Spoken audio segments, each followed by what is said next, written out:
Let's go! Welcome to the basement. Yo, it's safer down here, cause that 100 flow will leave you on the pavement. And most of y'all like, wait a minute. The stuff that I be thinking is the stuff that Timmy out here boldly saying. Bow your heads, close your eyes, say a prayer. God got purpose for your life, stay prepared. We went viral and we didn't know who cared. Shout out to all of y'all that clicked subscribe and shared. Hey, we are on our way. Deathbed confessions, this is all I'll say. Like my last $10, this is all I'll pay. The basement's all inclusive, this and all I'll stay. Believers, church hurt, atheists, agnostics, deconstructionists, and whatever your other optics. Press B and let's see what can be when we ask the Holy Spirit to come between you and me. Tim Ross Marketing. I'm ready already. Wow. I am completely honored and humbled that these types of responses have come back. I definitely would have hesitation to go receive therapy for mental health because of, I guess, my upbringing. Well, if you're struggling with those things, there must be sin in your life. Like I had to struggle. Okay, and I'm gonna get emotional. Let's start this over.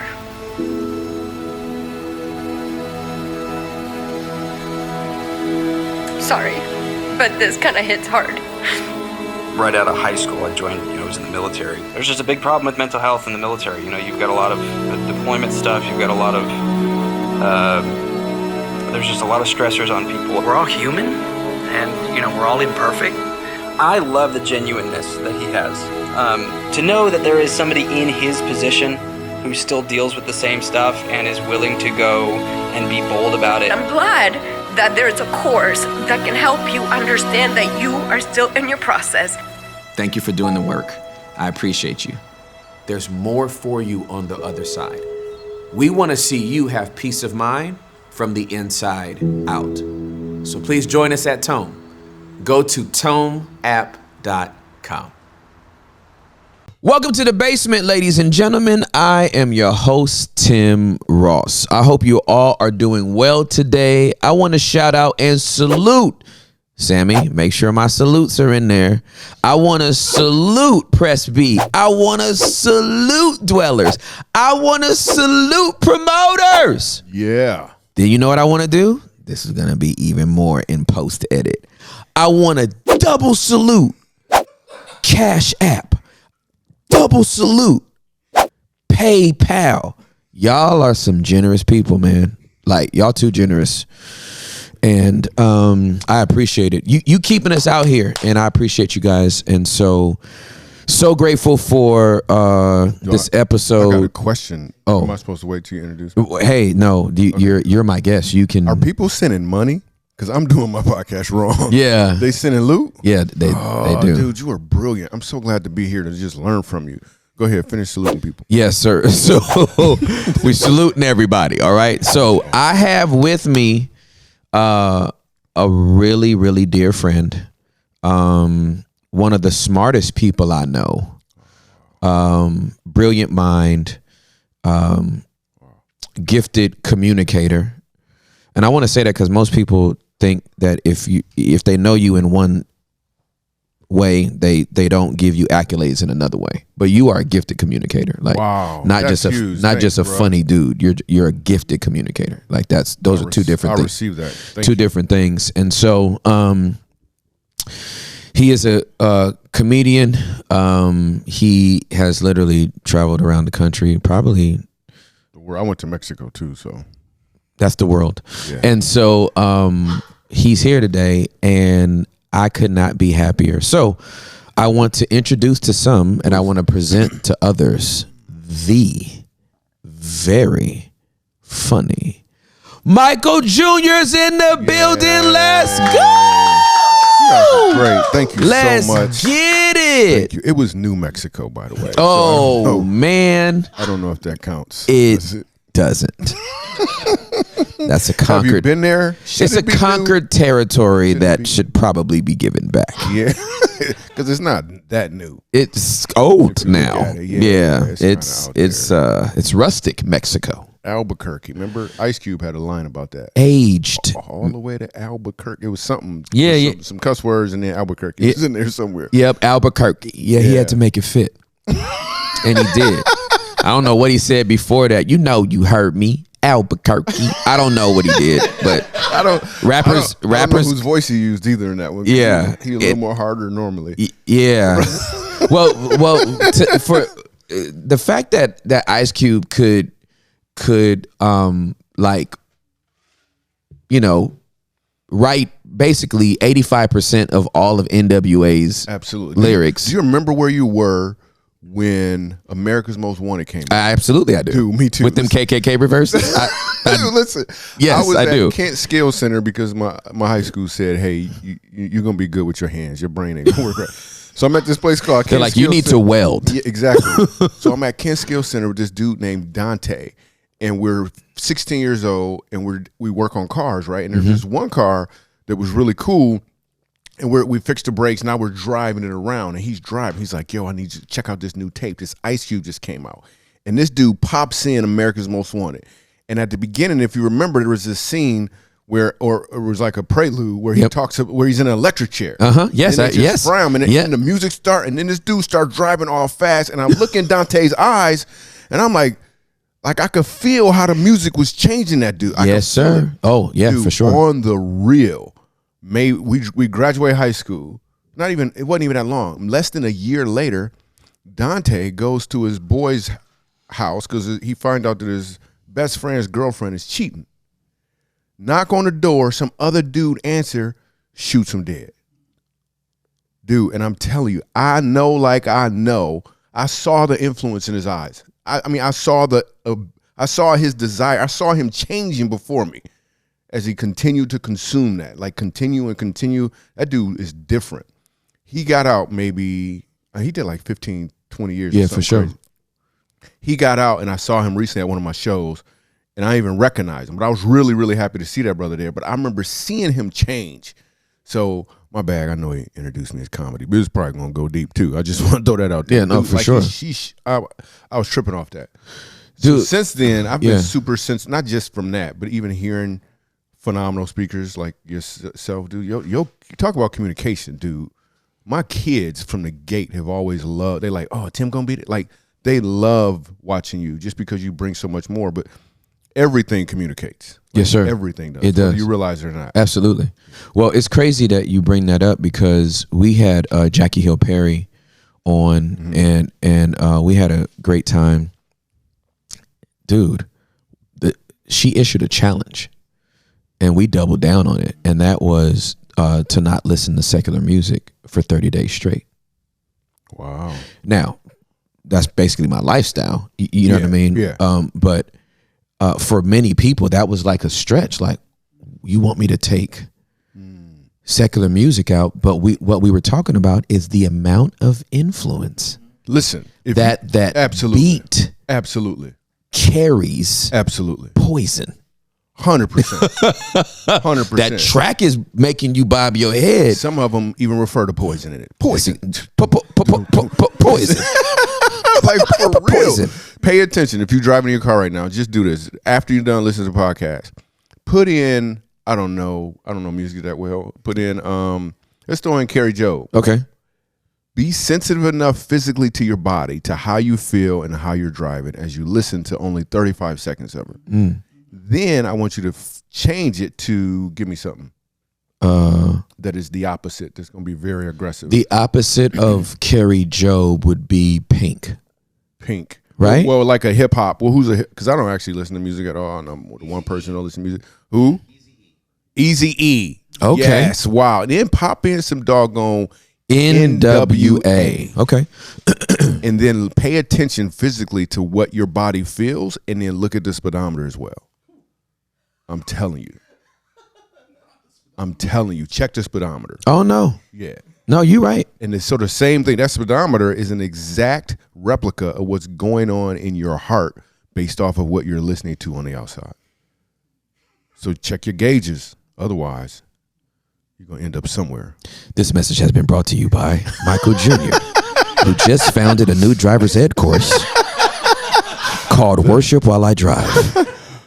and I actually don't even listen to. I don't listen to worship music when I'm driving either, because I just don't. I love to worship. Yeah, it's okay. But I'm driving. It's okay. You're not. I think you're still a believer in Jesus. But I'm driving. Yeah. So what I listen to is I listen to information when I'm driving. Understood. I think there's a certain age. Yeah. Where you're like, okay, I'm grown. Yeah, you're I'm like. about to learn something now. I think I can listen to NPR's Fresh Air. Yeah. Or I'll listen to or I'll listen to The Basement, or I'll listen to my podcast. Yeah. Which probably won't be around. No, I love it. I got a lot of fans. People are listening to it. It's awesome. It's just some work, dude. I don't see how you putting in work. This is awesome. Like, you sitting around chilling. Your team is strong. This is what you should be doing. I am focusing elsewhere. Yeah. Now. Elsewhere? Meaning I know God has me clearly focused on using comedy to help marriages. Yes, sir. Like, in a big way. Elaborate. So me and my wife, Ebony, we're launching a tour. We tested it out last fall. Yep. The tour is called Funny How Marriage Works. Okay. Where we use funny to help people understand how marriage works. Yep. And it's just blowing up in a good way. And then I get invited to these other marriage events sometimes, and I can't do them all because what we're talking about isn't what they're talking about, like the other speakers. So now I'm like, I don't know if I could, but we add in comedy so people can really receive it. Like, one thing we teach is in marriage, like, you shouldn't compromise. Which normally people give me that look right there. Like, what else I'm supposed to do? Yeah. One lady put her glass down and was like, what I'm supposed to do? She's about to give up right there. She's like, what do you mean? Because everybody's been taught marriage is all about compromise. You got to compromise in marriage. And my question is, if a bridge was compromised, would you drive over it? Like you just wouldn't. Do you want your computer compromised, or how about your immune system? So why would you live in a compromised marriage? So there's actually a better way than compromise. Compromise is actually the key to your freedom. Yep. I mean, it's the opposite of the key to your freedom. The key to your freedom is conflict. Yes, sir. I'm telling you, man, conflict is gold, but everybody's trying to avoid it as opposed to getting curious about it. If you get curious about conflict, there is so much there. It's ridiculous. But before we jump into it, I should say something funny. Let's talk about something different. Because other than that, like, you set me up as no. We need to stay right here, bro. Okay. We get to. This is an unscripted show. Like, we get to do whatever we want. All right. So I want you to dig into that, because conflict scares people. 100%. Right? That's because that's how we've been taught. Right? So nobody embraces it. Well, they do, but they don't know it. So let me show it to you. So I got 5 kids. Yep. And you know, I travel a lot, so I can see them all. Yep. Right? You're such a dork. You're such a okay, so that's why I go on tour. So, I have a 5-city tour. It's just where my baby mamas are. So listen to what just happened, though. So what I did was I offered you some information that added to the information that you already have about me, right? Christian, love God, get to do comedy all over the place. Tonight Show, writing books, doing all of these cool things. So I'm adding to your information by saying I have 5 kids. You're like, oh yeah, I got 5 kids. Oh, he travels a lot. All of this is more information. Then I introduced a conflict, and I said I travel a lot so I can see them all. Because you were curious enough, you took that conflict, and on the other side of the conflict was revelation in the form of laughter. Without the conflict, the laughter doesn't happen. Therefore, there's no revelation. I'll show it to you again. I got 5 kids, and I love them. Yeah, nothing at all, right? Like, there's no, like there's nothing there. Thank you. Exactly. I appreciate it. And you should. Meaning, yeah, exactly. It's just more information. But because I added the conflict, there was revelation available. Most people see the conflict and they run the opposite way. But if you get curious about the conflict, there is some gold there in a big way. So God has really blessed us with this model that we've created to help people understand their conflicts and even get free from it. In fact, Nick is here right now with me from my squad. He was just talking about a conflict that he had with his wife that I don't know if I should bring up on the podcast or not, but I will. Oh, we live. Yeah. Talk about Nick's life. 'Cause that had to be a 45-minute drive. Give us the tea on Nick. Yeah. So his wife and girlfriend live in the same house together. That's right? crazy. And, no, I'm just making that part up completely. Man. That's not true. He got an apartment. He lives in a duplex. He got a duplex and his complex. He just knocked out the center wall. He put a veil there and he calls it the Holies of Holies. He just crosses over to the other side. That is awesome. Okay, Lord Jesus, One's help name us. is Mary. The other one's name just Martha. made all that up. She like her house clean. You just sitting around. Why you always at my feet? How come you never sit in a chair? Awesome. Oh man. Yeah, dude. People don't understand like it is so go. And the way I stumbled on this, I have a niece who moved here from California. Mm-hmm. Who God told me, God told me and my wife, we have his house and people were going to be moving in. Mm-hmm. We're supposed to help them get on their feet, right? So Yep. I wanted to help her physically, mentally, spiritually, emotionally, in every way possible. First thing I had to do was find her a church where she could connect. Found one called Embassy City. Embassy City. So she went to your church, started getting fed. Yep. So everything's going cool, right? And then about 6 months in or so, 6 months before she did, we got her a place. Her daughter's in the backyard playing by the pool, right? Which you think is fine, but black people, we don't naturally swim. Yeah. Right. That's not something we don't learn. We have to learn how to swim. Right. I shouldn't say all black people, just all black people. That you know. Like, yeah, did you absolutely. just naturally swim? Did you just know how to? Tim's actually Hispanic, so Yeah. anyways, I'm gonna move on. Thanks for messing up my whole theory right now, Tim. I really appreciate that a lot. That's just awesome. Anyway, if you're out there, you're listening, and you're really black, you know what I'm talking about. Oh my God, I'm not really black. What am I? Speak, Lord. Yeah, you broke the water in your mom's thing. You was like, you know what? I want to play. Yes. And I came out feet first. For real? So I might have walked on a little bit of water. Wow. Insert Mary and Martha. Did you? Anyway, so her daughter's in the backyard, and I don't want her back there by herself. It's the second time. This time she in the pool up to her chest. She's 7 years old. Anyway, so she comes in the house. I tell her to come in the house, and I'm saying, hey, you can't go in the backyard anymore. And I said, so can you go in the backyard again? She said no. I said, if your mom says, can you go in the backyard? Can you go in the backyard? She said, yeah. I said no. Because now it's a life thing. It is just absolutely it's correct. not just authority. Right, correct. So she goes upstairs and she tells her mom she can't go in the backyard no more. And her mom comes downstairs bubbling mad. And she's raising her voice. Now keep in mind, we are paying for everything. She don't have no bills to worry about. God, in fact, when she first moved there, we said, pray and ask God what he wants you to do. And she felt like, and it was hard for her, God said rest. So that's what she was resting. All she was doing was resting and going to embassy. Yeah. That's it. So she comes downstairs, raising her voice at me, and then I'm raising my voice. Here's the thing. I don't raise my voice. That's not something I naturally do, but I'm raising my voice.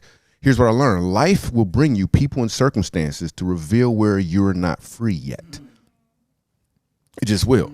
Only word I added to that, I like the most on that one is the last line, because the yet is optional. Yes, sir. Life will bring you people and circumstances to reveal where you're not free yet. So she getting all loud with me, and I'm getting loud, and my wife is there. Ebony's there, and she says, y'all need to take a break. And I'm like, we do need to take a break. At this point, I got an option, right? Because first of all, anytime you get an argument with somebody, you got to ask if there's any truth there at all. I asked. sure, There absolutely. was nothing. Wasn't nothing there. I'm like, she tripping. Only thing I caught from her that wasn't true was I don't listen and I try to position myself to be right. 100 machinist, that was the PG version. 100% not true. But what if it's a little true? What about my wife? Because we're doing life together. My niece is only going to be there she was there for like 2 years. So I go to my wife. I'm still upset. I'm like, first of all, she tripping. I got to ask you something, though. I know she tripping. But let me just ask you, though, because I know you don't got to even say nothing. Just nod your head in agreement if you want to, because I don't want you to get into this. I said, she said, basically, I try to position myself to be right. I don't listen. I know it's not true, but what do you think? And my wife said, well, and that stuff floored me. So now this thing is no longer a horizontal issue. Correct. There's something vertical going on here. Correct. So now I'm pressing into myself. Normally what I would do is I would push out at the conflict. Correct. I could ignore my niece. Correct. I could give her some money and get her own place. Yep. I could continue to yell at her. All of these things are pushing out. Yep. But we developed from this thing we refer to as pressing in. So here's how I got developed. So now I'm upset and I don't understand because it's got to be me. Like God is showing me something in me because she should not have that sort of ability to make me that upset. So then I go to, we got this room for this, just for prayer in our house, right? And I go in there and I'm asking God, I'm like, God, you got to show me what this is. I don't know what it is. I ain't hear nothing. It's hard to hear from God when you write. Like it's just hard. Like I couldn't hear. I ain't hear nothing that first night. Nothing. The next morning, dude, I'm sitting there, I'm like, God, you got to show me. Boom. A memory pops up.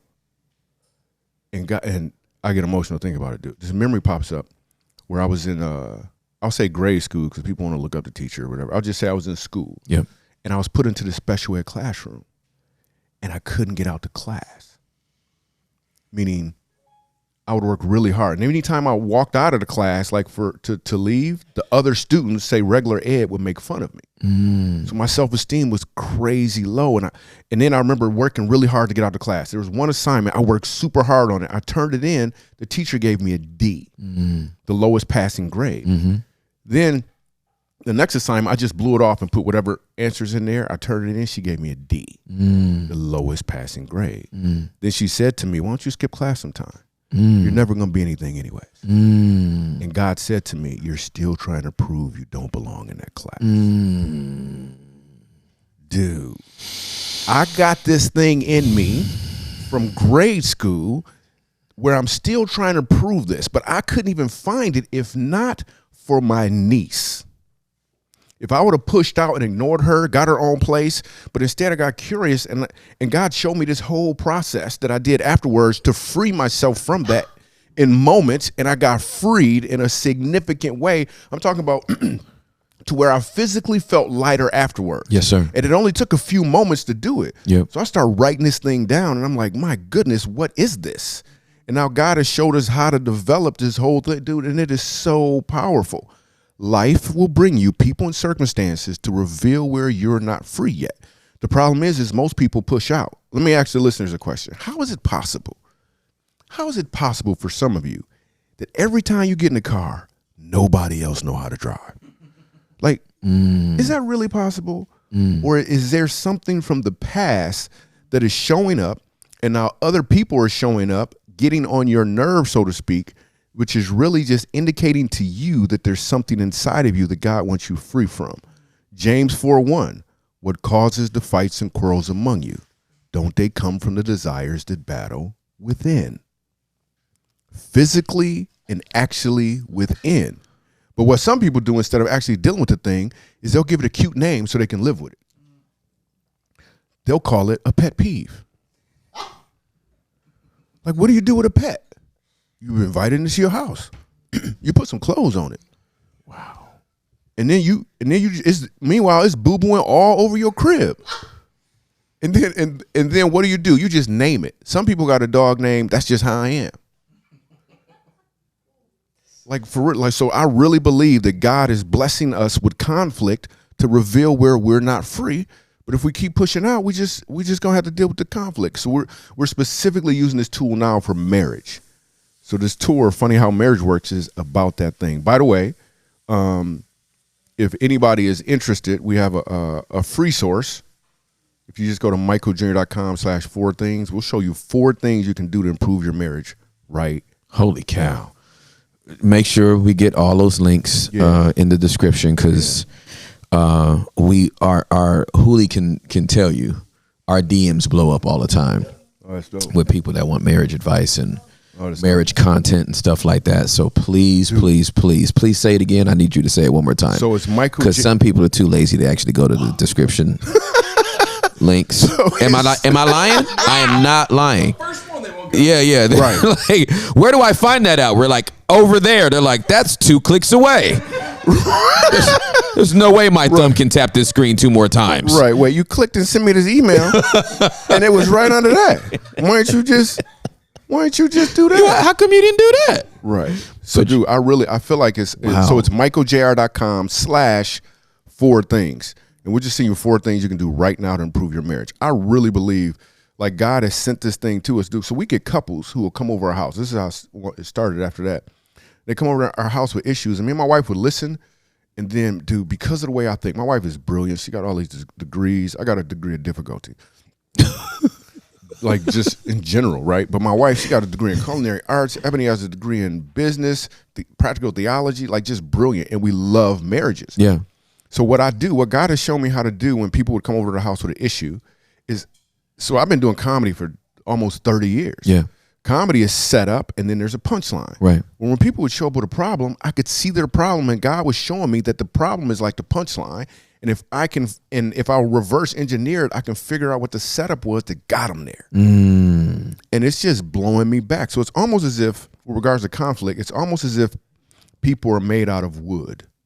Imagine if you, like everybody listening, imagine that you're made out of wood and there's a door that's shaped exactly like you that God wants you to walk through. It's shaped exactly like you, but you got a knot right here on your shoulder. And it should not be there. And God wants it off of you. Double entendre on Exactly. it should not be Exactly. there. Okay. So God will send people, send conflict, send a spouse in the form of sandpaper to rub the knot down so that you can fit through the door he has for you. But you will call the knot's name more than God's name and say stuff like, I'm not going back to that church. I'm not going to listen to that podcast. I'm not going to. And now you got all of these knots wondering why you can't do what God has called you to do. He sent opportunities in the form of conflict, but you blaming them instead of focusing on him. This press-in process is blowing, like it's banana. We had a couple come to our crib, dude, and she was mad because her husband want to clean house and she can't stand cleaning the house. How awesome is God? Most people think this ain't gonna work. No, you guys were made for each other. Yeah. So she's sitting there and I said, so why don't you want to clean the house? She said, I don't know. I want to clean the house. And he mad and they arguing right there. I'm like, we don't do arguments. Y'all can leave and come back when you're regular. We're not going to be arguing. When you're regular. So I said to her, I want you to think about cleaning right now. Just sit there for a moment and think about cleaning. Dude, she starts to cry. And we do the press-in process, and she finds a location physically in her body, and a memory is attached to that location where she was 9 years old and she was cleaning, and her dad slapped her in the back of the head. So that's the biggest memory that came up. So now her husband works out of the house. She's at home with the kids. She's supposed to have the house clean, and every time he's headed home, she turns into a 9-year-old. That's correct. Afraid. That's correct. Every time, but she didn't know it because she never pressed in. Instead, she would push out at him. You're crazy. You're not doing this. You're not making enough money. You're not that. She pushing out. She came to our house. We showed her how to press in, and now she's free. I caught her, and I caught her probably a week later. I said, "What's going on with the cleaning?" "Oh my goodness, the whole house is spotless, and we're hiring a cleaning person." There you go. But a cleaning person only would have been a compromise. Absolutely correct. But looking inside and getting free where she loved to clean, now she's not compromising. She's free now. Well, that's so, you know, I everything you just said, I see, because I see everything in pictures. It takes bravery to confront yourself. Goodness gracious, it does. It takes bravery to press in. Dude, we were just talking about this in the car. Yeah. 100%. Yeah. So I have a friend. Another couple, dude. They were split up for 3 years. Done. He had a girlfriend. They lived in California. They were done. They came to our house and spent a week with us. They didn't need to be there for a whole week. After about 2 days, I was like, y'all could go now. You know you're fixed. Yeah. So they're divorced. Like and they just got back together and moved to Atlanta together. And literally they've been there for a week now. Completely back together. But the whole issue was they kept on pushing out. Her thing, I'll give you an example. She can't stand like Donald Trump. She can't stand Trump. And I know a lot of people, but here's the thing. She had a fear inside of her of everything. Her feeling was life isn't safe. So she would have her head on a swivel all the time looking for something bad that's about to happen all the time. And she would also play CNN all the time. Now, if you're playing CNN all the time, You're not gonna chances are they're going to be talking negative about Trump. So this is what I figured out when I talked to her. I said, you know what? I actually think you like Trump. And she was bubbling in. I said, because of this fear thing that we just found when we did the Prescient process, your head is on a swivel where you got to look 7 different ways all the time. Enter Trump. You get to focus all your fear in one direction and you get rest from looking all around. And dude, she sat there and melted. She never realized that her ability to focus there was giving her actually a sense of freedom until that moment. That's why she's playing CNN. There's nothing wrong with CNN or Trump. I'm not picking sides, but it's playing the whole time. And now she realizes it was actually making her calm. Yeah. Otherwise, because she had a personification yes, of all of her issues. Exactly. As opposed to all of the other stuff. So I was just like, yo. Anyway, she was able to see that. And it was pretty cool, dude, from this Prescient process. I don't care who she vote for. I don't care. I just wanted her free. Yeah, for sure. And now they're doggone about to get remarried, dude. So dope, man. It's funny how marriage works. That's the name of the tour, by the way. Funny how marriage works. We laughed too, by the way. I just want to throw that out there. I know we went deep. Nah, dude. Okay, so you already know the starting point as soon as I mention this. But like you're like the quintessential example of the Medici effect. Dude. You're the quintessential. I don't know how long this whole intro runway has been, like the last 20, 25 minutes. We haven't been talking about jokes. Yeah, I got jokes all day. We ain't talking about, and then tell me about what it was like to be on the Tonight Show, and tell me what it was like to perform at this iconic comedy club, and tell me, like, if I close my eyes, Michael, I feel like I'm sitting with like a professional certified marriage therapist. But the man just told you, I've clocked almost 30 years doing stand-up. But based on what you're saying right now, he can reach couples faster than the person that spent 30 years in marriage therapy with all the letters behind their name. Why is that? Dude. Because at the intersectionality of two different career fields, thought patterns, you don't make directional, incremental steps forward. You make intersectional, monumental moves forward. A comedian and his wife took a couple on the brink of divorce, and not after 7 days, after 2, was able to allow them to access something internally that was impeding the way they saw each other. 100%. And it blows me back. Like, I'm tripping when I see this stuff. Dude, listen, we were on stage. It was a sold-out show. I want to say Maryland or something. There's like 3,000 people there. Maybe it's 2,000 people. And I'm doing this stuff, and I'm showing people not compromised, and we're laughing, having jokes. Then I say this, and this is me listening between the gaps, which we'll talk about at some point. And I said, is there anybody in here, a couple in here who has an issue, or one of you have an issue in something you don't like? Just one. And dude, this is straight Holy Spirit. Because I don't know for sure if publicly I can do this Prescient thing or not. So I'm like, we're about to find out real time. We're about to find out. So this lady stands up. She's been married 40 years. She stands up and she said, I said, so what's the problem? What's the thing, the pet peeve? What is it that is kind of jacking your marriage around a little bit? And she said, I don't like stupid people. This is what she said. And her husband is sitting there with his head down. And I'm like, I said, so what do you mean by stupid people? Then she says, well, like that question you just asked. See, it's stupid. She said that to me. My fans looking around like, hold on, we about to get her up out of here. I don't know who this is. My wife is there like she tripping. I know in this moment she's probably 8. But nobody else knows it, right? So I said, so what do you mean when you say, like, what do you mean when you say stupid people? And she was like, hey, I'm sorry. Go Got to slow down. Okay, my bad. You got to slow down because I don't want anyone to miss what's happening.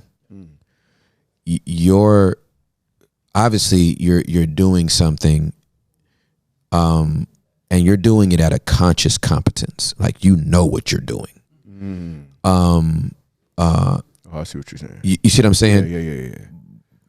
But I want to make sure everybody knows what you're doing, right? You know what you're doing. That's good. But your ability, you've always had this ability, fam. Your ability to attune to a person, right? When you tune something, you have to find the frequency, and then you have to match it. This dude is dope. Using language for what's happening, dude. Like you're not just there's nobody's just going in the crowd of people. That's an 8-year-old talking to me. Right. No. There's attunement. That's how you know you're literally reading and picking up on how she's vibrating, and you're like, that's not a woman that's been married 40 years. Right. That's the little girl in her. Yes. Oh, dude, well said. Very well said. Like that's exactly what took place. But in the moment, I don't know this, but you're calling it out and clearly showing it to me in a pretty precise way, because that is what was happening, dude. I don't know. Like, I just feel like something's not right. So the audience is about to turn on her, but I'm like, let's just see where this goes. So she said, I don't like stupid people. I said, so what do you mean when you stupid people? She said, just stupid people. And she talking about me and all this stuff, people getting upset. And then I said to her, I said, so do you want to work on something real quick? She said, all right, I guess. And I said, so I want you to imagine somebody doing something stupid. Like, imagine that happening. And then I did a little more of the process. I said, where do you notice it in your physical body at? Right? And she found it in her physical body. She pointed to the side of her head. And I said, so I want you to pray and ask God, Tim, I don't know if this is about to work. I just want you to pray and ask God. And what will happen is he'll give you a thought, a memory, something will pop up. I don't know if this is going to happen on stage in front of, like it's a corporate, I don't know. So then I said, go ahead, take your time. You got like 40 seconds or so. I'll give you like, and I'm on stage walking. We were just cracking up laughing 4 minutes earlier. So I wait, and then her head is down like this. And then she pops her head up, and I'm like, she got something. And I confidently said, what you got? Like, it seemed like I said, what you got, dude? And her lip is shaking. Her lip is shaking. And she said, I was standing by the chalkboard. She said, and I wrote what I thought the answer was on the chalkboard. And the teacher said, that's wrong. You're stupid. She said she ran out the classroom and all the other kids laughed at her. Now the whole room sees her as an 8-year-old. They feel her. They don't know it, but they feel compassion that they would have for an 8-year-old. And I said, wow. And I said to her, and it seemed insensitive at the time, but I was doing it on purpose, instinctively, like you pointed out. I said, would you like that to happen again? And she said, no, why would I? No. She was like, no. I said, so what would you have to do to make sure that never happens again? To make sure that you're not the stupid thing in the room? And she thought for a minute, and I coached her a little more, and then it hit her. Every room she walks in, she had to find what was stupid and call it out so it wouldn't be her. Because she has to do that, because that thing was so painful, she never wants to go back there again. So when she enters a room, she got to find out what's stupid, even if it's the person that 2,000 people came to see. So in that moment, she immediately said, you're stupid, because she didn't want to be the one. Dude, the room is like, what the deal? I'm inside. I'm like, yo.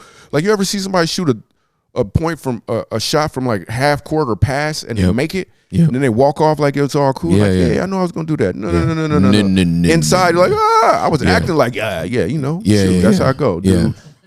I'm tripping. And now we've developed it, put it in a package. We created this whole course, whatever, so people can walk through the whole process alone or with their family. This press-in process is big. Like, people, and now your couples are becoming endeared to their spouses now because the slightest little thing that gets on their nerve, they know it doesn't have anything to do with them. That's correct. So I'm gonna trip your audience out real quick. This is gonna be so dope.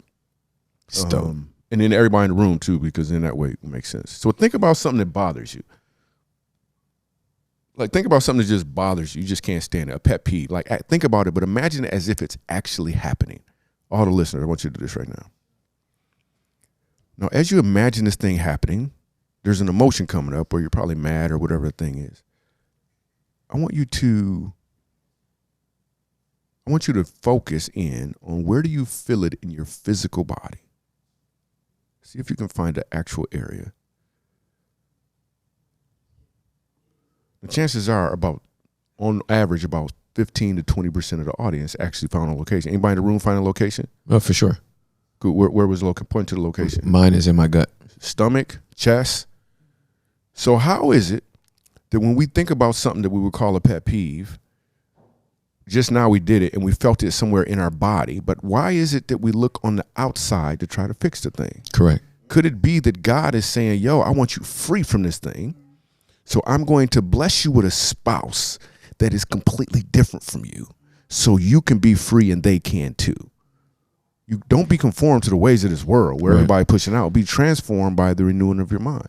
So, yeah, we could jump into some jokes now if you want to. No, I'm just. Tim is like, nah, we about to go somewhere else. Like, No. Here's what's crazy. Like, I'm sitting here and obviously I'm enjoying this immensely, and I'm thinking to myself, I think Michael Jr. is like the Neil deGrasse of freaking comedy and marriage. Wow. Because this dude is sitting here talking about marriage because you're low key doing black market EMDR. Wow. That's exactly what you're doing. Wow. I have an EMDR therapist. Everything you're saying is what I do, what she walks me through when I'm in my sessions. Wow, that is dope. So it's a but the way you talk about it is with the assurity and a certainty. That's why I said Neil deGrasse, because Neil deGrasse talks about universes. I was going to ask you who that was before I Isn't received that the compliment. isn't that the dude the dude that knows all about the planets and the scientists? Neil deGrasse? Isn't that his name? Yeah, Neil, that's him, right? Just Neil on the grass, something. No. So yeah, bro. Like, wow. Like when I hear, there's a piece, right, that God showed me to do where you so I'll give myself as an example. This is kind of bananas, right? So I went skiing not too long ago on purpose. I've skied before, but not on purpose, right? Grew up in Michigan. I'm skiing and I'm going down this I've never skied before. I got an instructor. I bought a human to show me how to do it, right? Yeah, why not? And Get a human. And he's showing us how to ski. And the first day is fine because my mindset was, I'm gonna come at this as like a kid. I'm gonna just be a kid. And it was great. Second day, I feel this fear coming up. Life will bring you people and circumstances to reveal where you're not free yet. What is this fear? As I'm going down this doggone bunny slope. So at the bottom of the hill, I said, I'm gonna press into this thing and get curious. So I go ahead and I press in, dude, and I find an 11-year-old Michael Jr. wet and crying. Now I'll pause for a second. The way I learned how to swim was my dad threw me off a bridge. That's how I learned how to swim. He was playing around, threw me off a bridge. It's blah, blah, blah, blah, blah, like it's all bad, right? So to me it was. To them it was fun, but that stuff. So I see an 11-year-old Michael Jr. under this thing crying. And so what I decided, so I know the process because so what I do is I walk over to him and I try to dry him off with a towel. He won't come dry and he's still crying. So then I do this next part where I bring Jesus in, dude. And Jesus talks to him. And the only question I ask is this right here. I say, what does Jesus want the 11-year-old to know? And Jesus said, I want him to know that he's safe. Dude, I didn't know I had a piece of me that wasn't safe. An 11-year-old in me that didn't feel safe. Then there's this thing where we find out where the 11-year-old wants to go because he'll need to be there because that's where the trigger is. So we take the 11-year-old wherever he wants to go. Where would you like to go? It could be real make-believe anywhere. This 11-year-old Michael Jr. says, I want to go to the beach. 51-year-old Michael Jr. don't like the beach. Dude, this is the first time this has ever happened where I have a discrepancy about where you're going to go. So I'm like, well, we're not going. You don't even like the beach. But I'm not part of the I'm just facilitating the conversation. Yeah. So I say to 11-year-old, I say, hey, man, you sure you want to go to the beach? Because it's the waves, and I don't really like the beach because it's noisy in the waves. And this is what an 11-year-old version of me says. I do like the beach. And if the waves get too rough, it's okay because Jesus will be there to make them stop. Dude, What? The deal. The peace that comes as a result of this doggone press. And here's the thing, dude. If not for the conflict of being afraid to go down this hill, I can't get there. If I could have got to the bottom of the hill and said, I'm not doing this no more. This is whack. Let's go play some basketball. But, so now I'm kind of interested. When I see conflict now, I'm like, yo, this is something. I got something. So we want to teach people in marriage, you're having these conflicts, but it's for your freedom. It's for your freedom. Yeah. It's not because you picked the wrong person. All right, so let me ask this question. Mm-hmm. It sounds like in order to embrace conflict, Mm-hmm. you also need to be able to embrace discomfort Absolutely. and unfamiliarity. 100%. Yeah. Because, I mean, But only for a minute, really, because now I'm telling you, it gets to the point, and Nick will tell you, he's to the point now, you just shared this in the car, when conflict shows up, well, you probably can't hear, but how do you feel when conflict shows up in your marriage now? A little excited. I think there's going to be some gold on the other side of this. it's dope. So he just said he feels a little excited. Yeah. Dude, I do, like, for real, I get a little like, ooh, there's something here. Yeah. And it's not about me going to my wife and saying, hey, what is this? It's about me looking at me. Correct. And the cool part about this process is, Nick had a thing where he, I don't know, on the spot. You want to share real quick? Where there's a mic right there. This is completely impromptu, but you want to talk about the part where what you would do when conflict showed up in the past. Oh, yeah.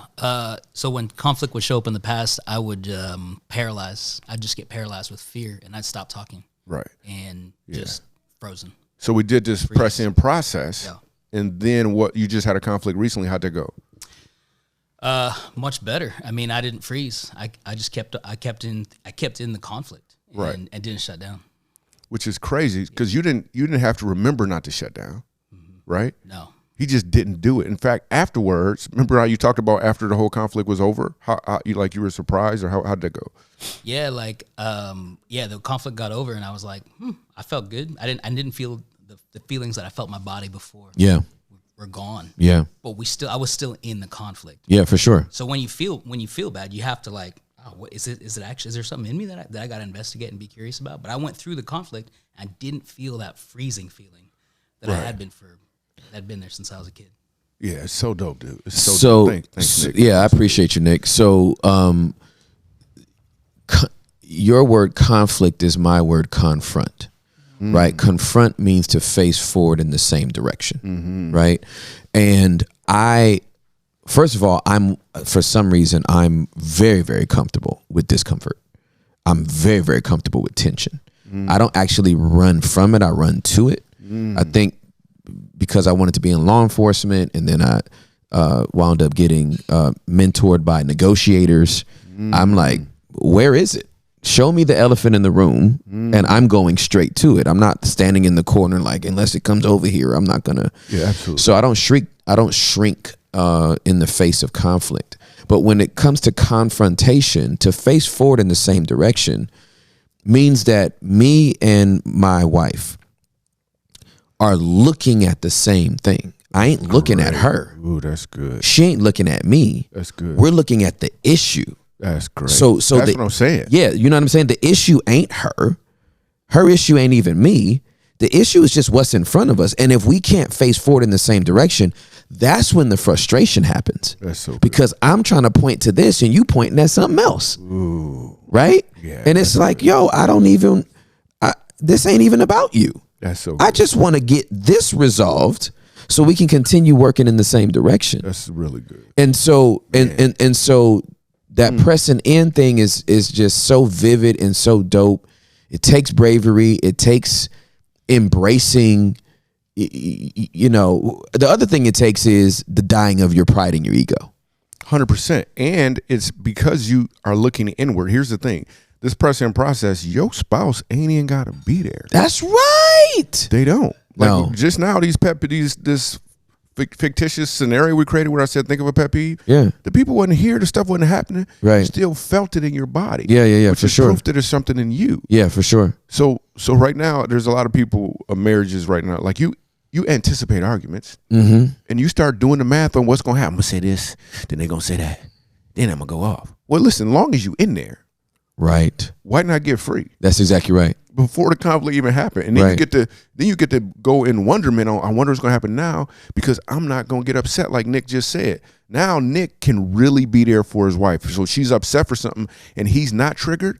He gets to give compassion now. All right, so you used a word, dude, that made me super, super happy because we talk about it a lot in negotiation, in the art of negotiations, and that is curiosity. Dude, that's Okay. the money right there. So here's the thing: being curious about yourself it's a gold mine, right? is a gold it leads to self-awareness and defeats self-consciousness every single time. 100%. Right.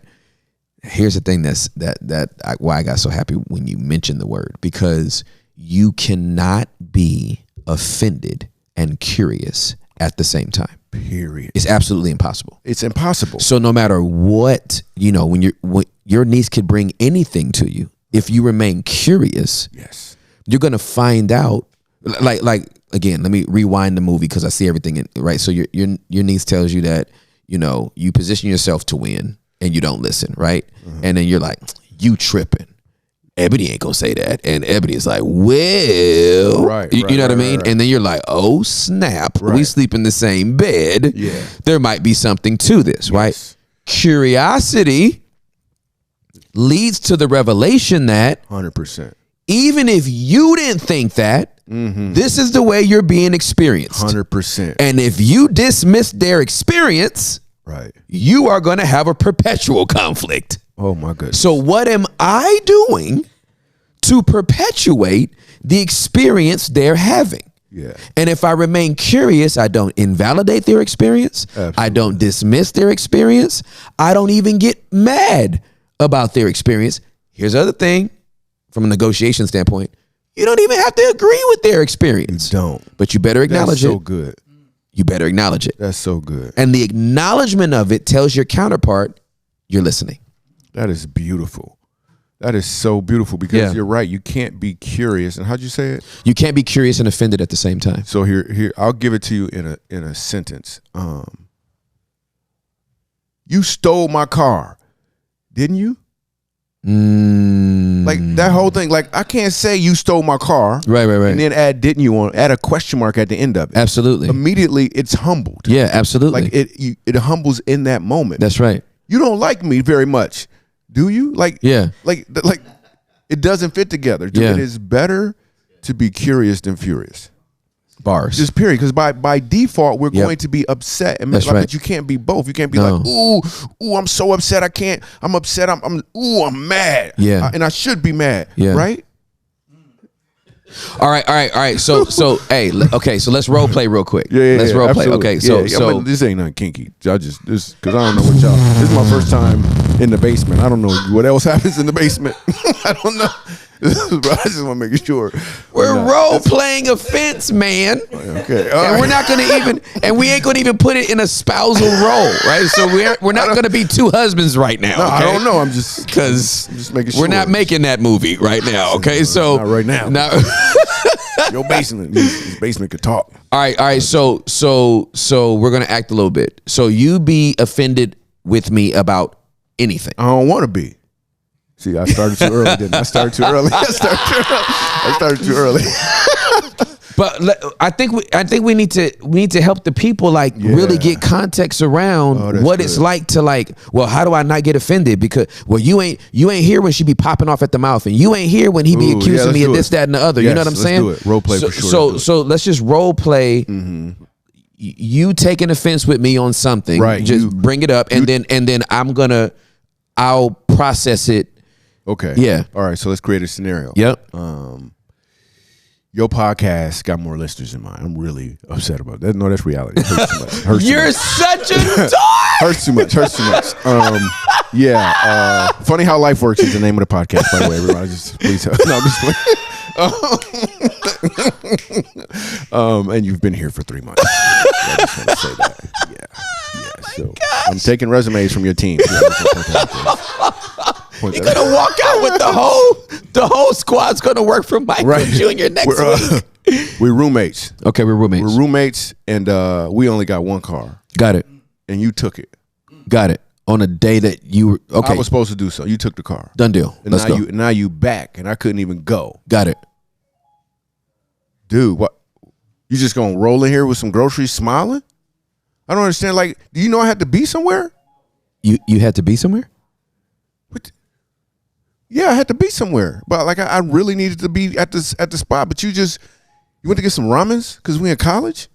Yeah, man. I took the car to go to the grocery store. I didn't even know you had to be somewhere. I can't wait till I get on my feet and get my own place, man. Ooh, I can't stand this. This is whack. Taking cars. Plus, I make most of the payments on the car. Man, it seems like you have an issue with me taking the car. Are you gonna do this the whole time? Will you repeat what I'm saying? No, I see what you're doing. Yeah, I'm just trying to figure out. Yeah, I just wish you wouldn't have took the car. Man, I can see that me taking that car probably pissed you off. Yeah, you're right. It did. Yeah, is that not obvious? Am I not throwing enough stuff around? And based on what you said, you feel like the frequency that I use the car shouldn't be as much as you because you I don't make know what most radio of the station you listen to. I don't know about no frequencies, man. I just need to have a car. But you make most of the payments, so I can see. Would it be easier if I like came up with a schedule so we could both see and sync up on? I got it. Because I didn't know your schedule. I didn't know you needed to be somewhere, but I can see where that pissed you off. Okay, well, yeah, schedule probably could work though. I mean, since you wanted, like, how would you schedule it though? Like, who would be in charge of making the schedule? No, I don't think I would be in charge of it. I think we both need to just lay out the calendar, and if you need the car, I can jump in an Uber. Oh, would it be difficult for us to do that? I don't want you to do an Uber because then you only got that much money, man. I don't want you to have to. We just work. I mean, I'll write something up and just text it to you. Okay. And it could be a situation where, because I understand the Uber, I got a little bit of money to do that, but like we in college though. I just don't think you got that much money. If I need to be dropped off 2 hours early, I don't even mind that. Like if you need to use the car at a time that I need to use it, that's cool. You can drop me off 90 minutes early. I don't mind chilling. I can get some more study done. And then I can just text you when I'm done. If you're finished, cool. But if I'm at the study hall, I might be able to get a ride home. But I don't want it to be no beef between us, man. So okay, I just want to resolve that. Make sure. All right, that's cool, man. I get it. Cool. And good looking out. scene. Dope. What didn't I do? Yeah. When you, hey man, I wasn't going to be like, oh, so you think you're the only person to use the car? Right. That's offense. Because we're 11 and 10. That's exactly right. Arguing. Right. You know what I mean? So I literally get genuinely curious. Yeah, which made me get curious. Like, would a schedule work? You did a forced curiosity. Like that brother forced curiosity in me, and it's not even a real situation. I'm like, man, am I being too aggressive right now? That's amazing. So here's the money too. But I'm not throwing gas on flames. Absolutely. But you're not doing it because you are aware enough not to do it. Correct. But if we both got gas and flames. Correct. So what we teach people to do, at least at the minimum, what you should do is, most people can't do this before a disagreement, and most people can't do it during, but at least afterwards. If I'm aware enough, what I'll do is I'll say, man, I got really upset about that. And most people in this moment would say, I shouldn't be upset. I yelled too much. They'll focus on what they did. No. Right. What you want to do is you want to get curious about why. You'd be like, why did I? So he took the car, but why? And then you do the whole prescient process and even find it in your physical body. You might find that one day at 6 years old, your dad never came and picked you up and you felt like you was alone. So then you could do the process, get completely free from that. And the next day, this dude could take the car and you're not even tripping. Right. The next day, it's not anything you'd have to remember because Correct. the trigger isn't there anymore. We removed it completely. That's where the freedom is. But here's the thing. I have to recognize that I couldn't even get that freedom if you hadn't have took the car. Correct. So when you come back the next time, it's crazy, but I'm a little endeared to you. My niece, I was so endeared to her afterward. Yep. I just felt closer to Yeah, her, dude. yeah, for sure. We never talked about the pool. Yeah. The pool was never the thing. The pool was never the issue. It just wasn't the thing at all. Yeah. But most people would push out in the form of a prayer. Right. Lord, just help my niece get up out of here. Lord. And God is like, wait a minute, but you just asked me for freedom. Wait a minute, sir. You are not about to speed past that light and not think that I didn't catch it in conversation. You can push out in prayer. So how many people push out on God when he's waiting for them to push in with him? Absolutely. He's trying to show you something. So that very person, that spouse you had that you upset about, you praying and trying to fix them. Help them not chew like that no more. I can't stand the way they're chewing. Ooh, just take that away. But what you didn't know is right before your uncle touched you, he would chew like that as well. But you never looked at it. So instead, you want him to stop chewing so you can hold on to that thing you got, that lack of ease in that area. Another way to say lack of ease is dis-ease. Yep. Which years and years down the line could manifest into that exact thing. But God is offering you freedom, healing right now in the form of somebody you don't like, somebody you don't seem to like, somebody who gets on your nerves. Life will present you. I didn't write this, just the last word. Life will present you with people and circumstances to reveal where you're not free yet.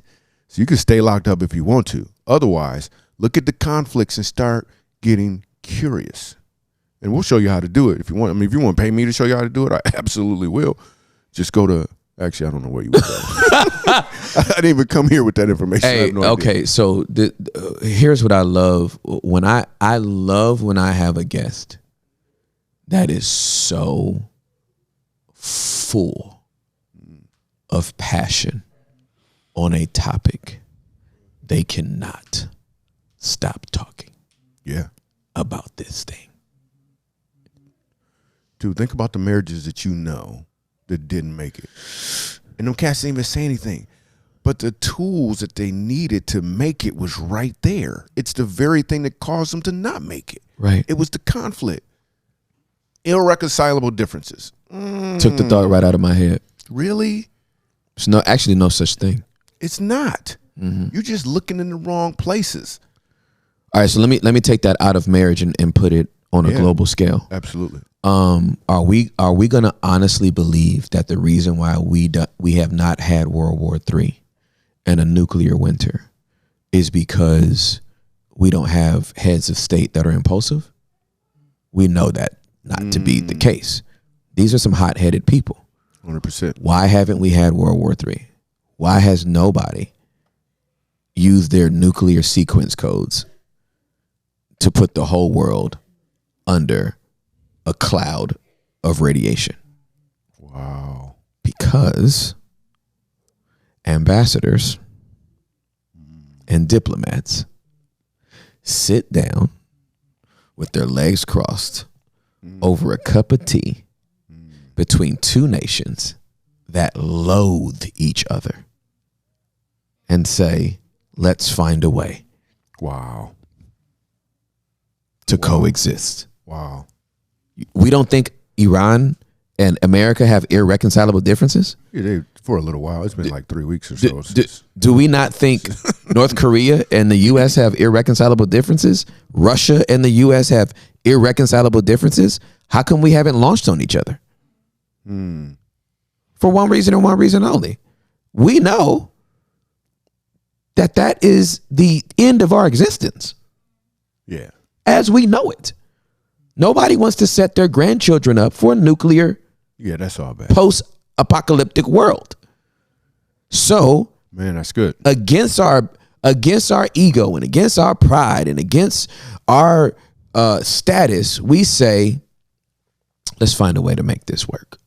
And if that can happen obviously that's the outer space perspective looking down. When you zoom in at a marriage,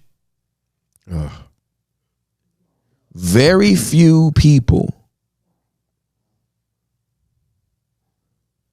walk away with a full tool belt? Absolutely, 100%. The majority of these people don't have the tools. No. That's why they walk away. Absolutely, they don't know what else to do. We're telling them to build this house. They ain't got a hammer. Right. They ain't got a miter saw. They ain't got no nails. They don't have no supplies. And so they're like, I mean, we'll try, but the best we got was a hut.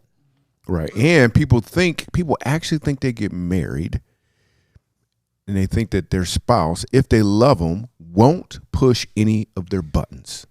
And what I'm saying is, It's not. is when you get married, what you're actually saying is, this is the person I'm going to trust to push all my buttons so I can be free. All right, so let me put that in I'll give you the way the Lord gave it to me years ago. Adam gets put to sleep. Eve gets taken out. And when Adam's awakened, Eve is presented to him. Okay.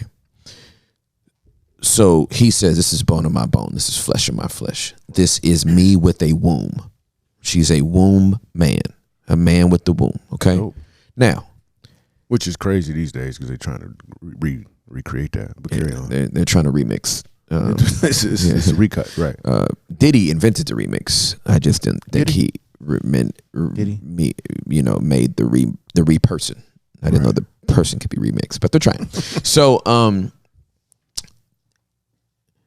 Juliet is me outside of me, looking back at me, talking to me about me. Goodness gracious. What I tell couples in premarital is that marriage is a full-length mirror. Your spouse is walking around all day reflecting you. Goodness gracious. When you are single, you never have to answer the question, what's wrong with me? Everybody's asked themselves that question at some point in their life. What is wrong with me? Why do I keep doing that? Yeah, right? over and over again. Over and over again. Now, outside for the single person, if you're single, because I know we've focused a lot of this on marriage, unapologetically so. Okay, so absolutely. Let me say that. But for a single person, this happens for you in community. What I'm about to say. For a married person, this happens with your spouse. So it's not that if you're single, this doesn't happen for you. It happens for you in community. It happens in a marriage with the individual spouse. Yeah. But what happens is your spouse becomes a full-length mirror. And my wife is me outside of me, looking back at me, talking to me about me. Single, I never have to answer the question, why am I like this? Or why do I keep doing this? Married, you outside of you, now looking back at you, talking to you about you, go, why do you keep doing that? And you can no longer run from yourself. Because that's not your spouse who is a different whole person asking you this question. This is actually you asking you this question. Absolutely. And not resting until you finally give you an answer. That is great. Even that first part you said, say the first part about you and Juliet, because I'm going to mess the me's up. It's going to sound like Dr. Seuss. It's all good. Juliet is me, outside of me, looking back at me, talking to me about me. And she doesn't have to say anything. That's correct. Because you will perpetuate her shortcomings, but they're really yours. That's correct. Why ain't you park the car the way you're supposed to? Because you think there's something imperfect about you. I have a pastor friend who tried to press him. He's like, man, this whole pressing man don't work, man. Because he had another pastor say to him, he's part of a denomination, and he had somebody say to him in passing, hey man, when you gonna start your own church? And he said it just got to him. He said it bothered him. He said, man, I thought about it. I tried the press-in thing, and I ain't get nothing, man. That dude just crazy. That's what he said. I was like, is he crazy? I said, I want you to look at every word he just said. He said to you, when are you going to start? I said, is there anything you're supposed to start that you didn't have brother put his head down? Because there's a book 2 years ago that he was supposed to have done. I'm like, because if I say to somebody, like anybody listening, well, I'll use your example. If I said to you, Tim, I feel like I need to tell you this, but you are not under any circumstance going to make the Olympic lacrosse team. You're just not gonna make it. Mm-hmm. How you feel about that? I feel like you just told the truth. Exactly. Yeah. You're absolutely right. It doesn't hurt. It doesn't bother you at all. There's nothing there to learn. Yeah, absolutely. Moving on. Yeah. In fact, you might even laugh, like whatever. Yep. But if I said to you, hey, Tim, I don't really think you're as a good a father as you could be. Did you feel a little something there? I got curious. Right. Yeah, because you're so advanced. Yeah. But let's say Tim Jones. Yeah. I say that to Tim Jones. Yeah. Offensive. What the hell you mean by that? Exactly. I ain't no good daddy? You don't think I'm a good dad? Exactly. I'm not going to even let you finish your next sentence until you tell me why you don't think I'm a good, because I'm Tim Jones and I went straight into character. Exactly. So now apparently, because if you think about it, all I did in both instances was make sound. Right. All I did was make sound. And you took that sound and it hit something in you that made you react to it. But it's really just sound. If I would have said the same thing in Japanese, it wouldn't have had any effect on you because you didn't understand it. So that's correct. You had to attach a meaning to what I said. It's good. Like when you yawned just now, I took the meaning that this is a really boring conversation. Nah, bruh, you so... Like, here's the thing. No. What I'm saying is... I'm going to wrap this up now. No, you're fine. No, this is dope. What I'm saying is people think that there's three things that happen. Whenever you think you see something and then you perceive it and then you experience it and then there's an emotion behind it. Mm-hmm. But no, you see it and then there is a choice to add a meaning to it. That's absolutely correct. And then there's an emotion. Right. And then you take action. That's absolutely correct.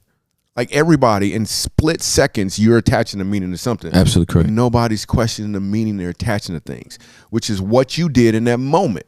That's why you got curious, because that's why I wasn't talking to Tim Ross no more. I'm like, I don't need Tim Ross for this doggone analogy. I need Tim Jones. Right. Tim Jones slid right past it and assumed and put a negative meaning on it and never questioned a negative meaning. That's exactly right. The curiosity is gold. It just really is, dude. So, oh my gosh, bro. I need this tour to sell out. Yeah, that would be dope. It's been selling out, but I want it to really, really, really sell out. We're launching it in if they just go to Funny How Marriage Works, that's the name of the tour. Go to funnyhowmarriageworks.com, and tickets may be on sale now. I'm not sure because I don't take care of that. I just show up with the funny, and my wife is on stage with me. My wife is that's what's dope. Well, that's what's dope about and she's not just there because she's my wife. You know, you fam. can tell how some She's people be brilliant. like, you can tell like some people be like, hey, you need to, well, both of y'all do something. Then the wife, you could tell she don't want to be on stage. Exactly. Like, yeah. Hi, everybody. Nah, man. Ebony's an assassin, fam. Dude, like she is la doggone jet. Yeah, she's a beast. Oh my goodness. She's a beast. Yeah. She talks about vulnerability in a way, because that's one of the things you do after you press in. You get vulnerable with your spot and tell them what you just found. That's right. But she breaks vulnerability down in a significant way. My wife is so odd, dude. She has a degree in culinary arts. I didn't know there was a food that didn't end in the word helper before I met her, dude. I thought everything was helper. I had just helper with no meat in it, dude. I was like, dude, my wife is a beast. Yo, Box needed help. Yeah, like cardboard helper. We just gonna chop this stuff up and throw it in there. And I was a single dad of three. I think you know that. I'm a single dad of three, dude. My wife she shows up, and I was a brand new Christian too, right? And I didn't know, so I was believing that me and my kid's mom was gonna get back together. Mm-hmm. And then so I fasted. I've been a Christian for 9 months, dude. Yeah. So, but I really want to hear from God, and so I fasted from liquids for a week. Shoo. You can't do that. Yeah, You're probably gonna die. I didn't know that at the time. You was drying out. I was like, hey, Lord, where you going? Your blood was Heinz ketchup. Dude, it was the worst. People told me I could have died, but I think God was like, he don't know. I'm gonna sip some water right now. That thing shook me to my core. I need to hydrate. Dude, at the end of it, God was like, that's not your wife. I got your wife for you. And I was cool being a single dad of three, man. And then 5 days later, Ebony walks into the room and I feel this peace that I cannot explain. I still can't explain it to this day, dude. And God was like, that's her. And I was like, dude, she is exceedingly and abundantly over and above all I could ever ask or think. My wife is amazing. How long have y'all been married? I don't. We're not married. We just hanging out. No, I'm just. That's not. I didn't say we got married. I just. It's been. It's coming up on 19 years. Let's go, bro. Yeah. Jew and I just celebrated 24. Nice. My parents. How did you propose to her though? I don't even know that story. Yeah, so I didn't have a job or a car, Oh. and so Juliet picked me up. You didn't have a job or a car, and she still said yes. Like, tell me the part where she said yes though. 'Cause Yeah. She didn't say yes to the dude that didn't have a car or a job or. That's what she said yes to. did? She did. I was on the. So that argument about taking a car, that was real. Because we had one car. We had one car. That's why you were so prepared for that argument. Oh, I'm really prepared for that argument. Absolutely, I should because have picked a different topic. we did that for 2 years. The first 2 years of our marriage, we were one car, and so she either dropped me off or I dropped her off and picked me up and picked her up. Were you ever late picking her up? No, I don't do that. Dude, it's the one time. I don't like it. No, nobody plans to be late, but it is the worst. I can't do it. What's the worst thing what's the worst thing that happens if you pick your wife up late? When she get in the car, what do you think the worst thing is?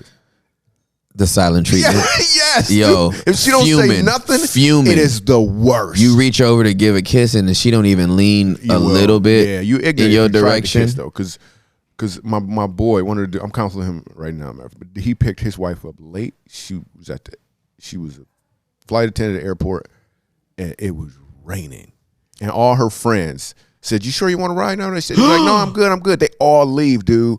This brother pulls up, and she get in the car, and she is silent for 2 weeks. Oh, Like 2 weeks. did she drown? What? 2 weeks. 2 weeks, Dude, it was, but they got some other stuff they got cooking. But anyway, yeah, dude. So how'd you propose though? You were broke. Yeah, so I was broke, but I got a ring from Zales, and Sales. I had it. You had some payments. Yeah, I had some payments. Is it paid off now? Those paid off fully. Yeah, y'all going to Australia. So it better be. Yeah, it should be paid off by now, Your priorities are twisted up. or else it just rolled off into my credit, and it's like maybe it went into default and I never paid it. I don't know. All I know is they don't call no more. So, and my credit score is like high. So my credit score is Snoop Dogg high. There was some stuff I had. That's hilarious. On Saturday night high. Dude, did you still my get credit that? score has CBD oil in it. But did you still get that after your credit score got good though? Did you still get that thing if you would apply for credit where you're like, No, you know what? I had that for a while, dude. Where I was like, I already know. I've It's kind of had- like when you ask for some shoes in your size at Foot Locker, Mm-hmm. and that person come back with that look on their face when they don't got your size. You're like, Well, here's the thing. I've actually been I can't do this. offered black card. I can't do this, Tim. You, good credit. You swimming. Like I don't like you. I need you to be a little. I survived the hood, dog. I'm sorry. Like I'm bougie. Well done. Yeah, no, I survived, bro. My kids don't know nothing about the hood except what I showed them. Like I had to drive them to it and say, "Hey, you know you're not from here, Right. so please stop listening to Triple Extension and You just King Von." You just have a hood on the back of your sweater. That's it. That's the only hoodies that's the only hoods they know about. Like legit. And I'm grateful. Like from my grandparents to my parents to where we are now, and hopefully where we've set them up and their kids to be. Like I'm grateful that God put us in a position to do that. So I'm not one of those people that are ashamed of the advancements that we made. You know, some people are like, yeah, I'm out the hood, but the hood ain't out of me. Like I'm good. I don't want none of the smoke. Like, you know what I mean? I'm not trying to be up here and then still have like 14 cars in the driveway to be like, I ain't changed, my house just bigger. Like you're like, nah, Something that rhymes. fam. What's coming up next? We know it rhymes with bigger. Trigger for these Albuquerques. That's hilarious. For these Albuquerque crickets. So no, I could get a. How are you gonna do that though? So let's say in 50 years, like what you gonna do money wise? Because we just redid our trust, and I came up with this move that I thought like what are you gonna do with the money though? Because if they just get the money all of a sudden, here's a move we did. My kids, they probably not gonna. Well, they might listen to the podcast. 30 years old. What's your oldest. limit when they get it? No, I didn't do age. Okay, you didn't do age. So what we did was the plan is to to triple their net worth. Okay. Their net worth. Yep. Understood. Each year. So let's say their net worth is 50,000. Okay. Well, that means you got 150. Yep. Go make some of it. Yep. And if your net worth not more, then you come back and your net worth is 20. You get another, like we only going to double, like actually it's double. We're only going to double your net worth. Because what like in the Bible, he gave everybody what they could handle. The sower and the he only gave them what they could handle, because just because they turned 30 don't mean they can handle it at 30. So we're just doubling up the net worth, and then they can come back to the trust after that and say, hey, look what I did now. Like, oh no, you buried it? Yeah, I'm sorry, you can't. But you got 5 times as what you had before. Oh, well, here's 5 more. That's what we set up for. Because I was just like, how do we stay in there? That's the move, dude, fam. That's the move, right? Talent system. Exactly. That's exactly what I was thinking. I was like, God, how can I do this in the trust? Otherwise, if they just got a lump, but here's the thing too, we let them know that. Good. So they know it going in. Otherwise, it's going to be a shock. Otherwise, my boys will be 15 and 13 this year, and so I'll have officially 2 teenage boys, right? Which I'm excited about, because I did youth ministry, and I'm like, Lord, please don't let me talk to the whole world, and I can't even reach my own kids. Yeah, but they're at the age of consequence. You know what I mean? Absolutely. So it's like, hey, bro, we're going on vacation. Right. I don't know if you're going or not. Right. You going? But you got that 10%. Well, how much you paying? We're going. Right. Wow. And your work ethic is not going to start when you get a job. Your work ethic starts with school. It starts with chores. It starts with responsibilities. Integrity on your level. That's great. Right where you are. Right. And you're going to feel consequences now. Right. Oh, I bought all of us tickets, but I can also get a credit on it. Absolutely. So what you won't be is entitled. What you won't be is barely getting by and still enjoying the luxuries of my work ethic. Dude, they will enjoy the vacation so much more.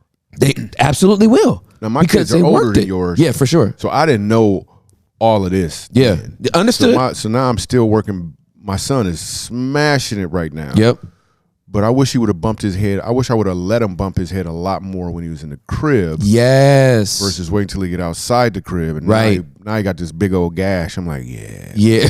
Exactly. Be like, you got stitches all across your forehead. My bag. I should have let you hit your head in here. But that's okay. Let's clean it up. I mean, figure out how to clean it up. Yeah, for sure. For sure. Right. No, dude, I love that. Dude, thank you for sharing that. Dude, that is. Because I do want the trust to be, because you're right. You make and you know, when you know better, you do better, right? Yeah, but what you just told me, they do? Think about it. If they get wind of at 30, I'm getting this. They can bide their time. Exactly. They can bide their time. Do you ever know? Have you ever heard this phrase in your head because of where you grew up? I can't wait till I get my taxes back, dude. You ain't gonna do nothing until you get your taxes back. Or what's the worst? Somebody got a lawsuit coming in. What happens up into the lawsuit? Nothing. They Coasting. broke. They just still got on the back up, brace, waiting on one day. Right. Still got their arm in a sling. Bone has been healed for 6 months, but settlement ain't in yet. I just want to make sure. Wait, I can't wait till I get this settlement. Yep. And when you get this, and you're settling prior to getting the settlement. That's exactly. Now you're not doing nothing. It's all, dude. I wouldn't like that. Is so dope. Worst, man. Waiting on a settlement. Yeah. And now they got the things where you can do the early payoff, dude. I know a dude who was a forklift driver, and one of the other people, he worked at Office Depot in the warehouse, and the forklift hit the back of his ankle, and he is jacked up. He can't walk. He can't do nothing. They got to break this dude off, but it's caught up in legal. Yep.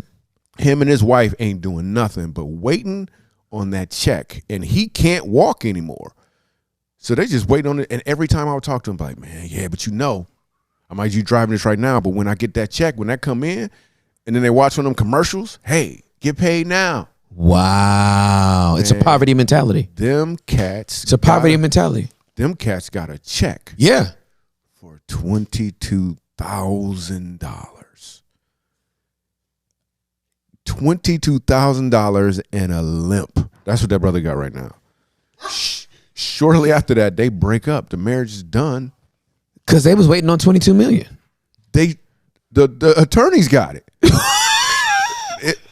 They didn't have to wait. They can go visit it and look outside the attorney's office. The attorney got that Beamer that they wanted. Got that, and then he put it up on the screen like, "We won this much money for our clients, and this is how much we got." Yeah, exactly. No, man, I'm allergic to debt. Yeah, I don't like it at all. Yeah, I don't like it. When I tell you I'm allergic to it, I'll save up all my money and go buy it cash before I sit up here and go and install. You ain't about to get all that interest from me, fam. Yeah, you're not interested in that. This boy, I can't even. It's just that dude. Hey Tim, remember how we used to work on jokes together, dude? Yeah. These are some for the tour. These are not by any means ready. Let's just write some stuff. Are you down? Yeah, let's write some stuff now, dude. Because we used to talk about comedy together. Absolutely. Okay. Can we set this up before we do this? Yeah, let's set it up. Okay. So obviously I respect you as I hold you in high regard as a comedian. I did stand up for 2 years. I clearly didn't do it for almost 30. I did it for 2. I love the genre. It's I had humor before I had Jesus. I had humor before I had an addiction. So my earliest memories of dealing with trauma was to find the funny, to laugh at something. Wow, that's good. And so you grew up bagging too. You got to count that. Yeah, I did grow up bagging, and that's worth at least 4,000 hours. Yeah, right there. You got to take it too. That's right. You got to take it and give it and refine it. Exactly. And they used to call me. I'm still a skinny guy. Do your people know what bagging is though? Bagging, roasting, playing the dozens, talking about somebody. Your mama's so fat type of deal. Yeah. Just give them that quick context. Yeah. So what happened? Your mama's so fat they couldn't lift her up in prayer. That was one. I wrote that one a little while ago. So I in 2020. So I did stand up for 2 years. There's a guy named Dean Christie who's basically he does a class or something. He does a class. Yeah. So any local Dallas comedian, their rite of passage is to go through Dean, right? So in my early 20s, I went through Dean. And then you go 6 to 8 weeks. You write. He teaches you how to do everything, write your material stuff, and then on the other side of it, you have like a recital, and the recital's at the Improv. Yeah, you actually get to perform. You get to perform, right? 3 minutes, right? So, but the whole 6 weeks, he's telling us, hey, you're gonna get 3 minutes at the Improv, and then kiss it goodbye, because you won't be back here. Right. For 5 years. Right. And that's if you're good. That's 100% true. You know what I mean? You're going to go to every hole in the wall, and you're going to be in the hotel ballroom. You're going to be at some corporate lunch. Somebody's house. You're going to be at somebody's house, right? You're going to do it all. And so, bro, this might be a pressing in thing. Oh, this is surreal. You're feeling it, right? This dude is so aware. That's the money right there. He just felt the thing go. Dude, this is tripping me out. Like, I just talked my way and went, oh snap, what is this happening right now? So anyway, I go to I go do my 3 minutes. Again, the only thing that's been drilled in me is kiss this stage goodbye. You're going to be on it, but kiss it goodbye as soon as you get on it, right? And the recital is all the comedians plus their friends and family. Right. Like invite, roll deep, bring all your people to make you, right? Right. So I do my 3 minutes. I get done. Of course, I'm there for all the other ones. That 3 minutes goes faster than anything you could ever imagine. Like As soon as you said, hey, everybody, the red light was already blinking, like, get off the stage. No. Right? It's because you're funny. That's like, that 3 minutes don't go that fast if you're not funny. Oh, wow. That 3 minutes is 19 minutes and 28 seconds long if you're not funny. I've seen it before. It's 30 minutes long for the comedian and 45 minutes long for the audience. Wow. So that just I never thought about that. That means you smashed it, for real.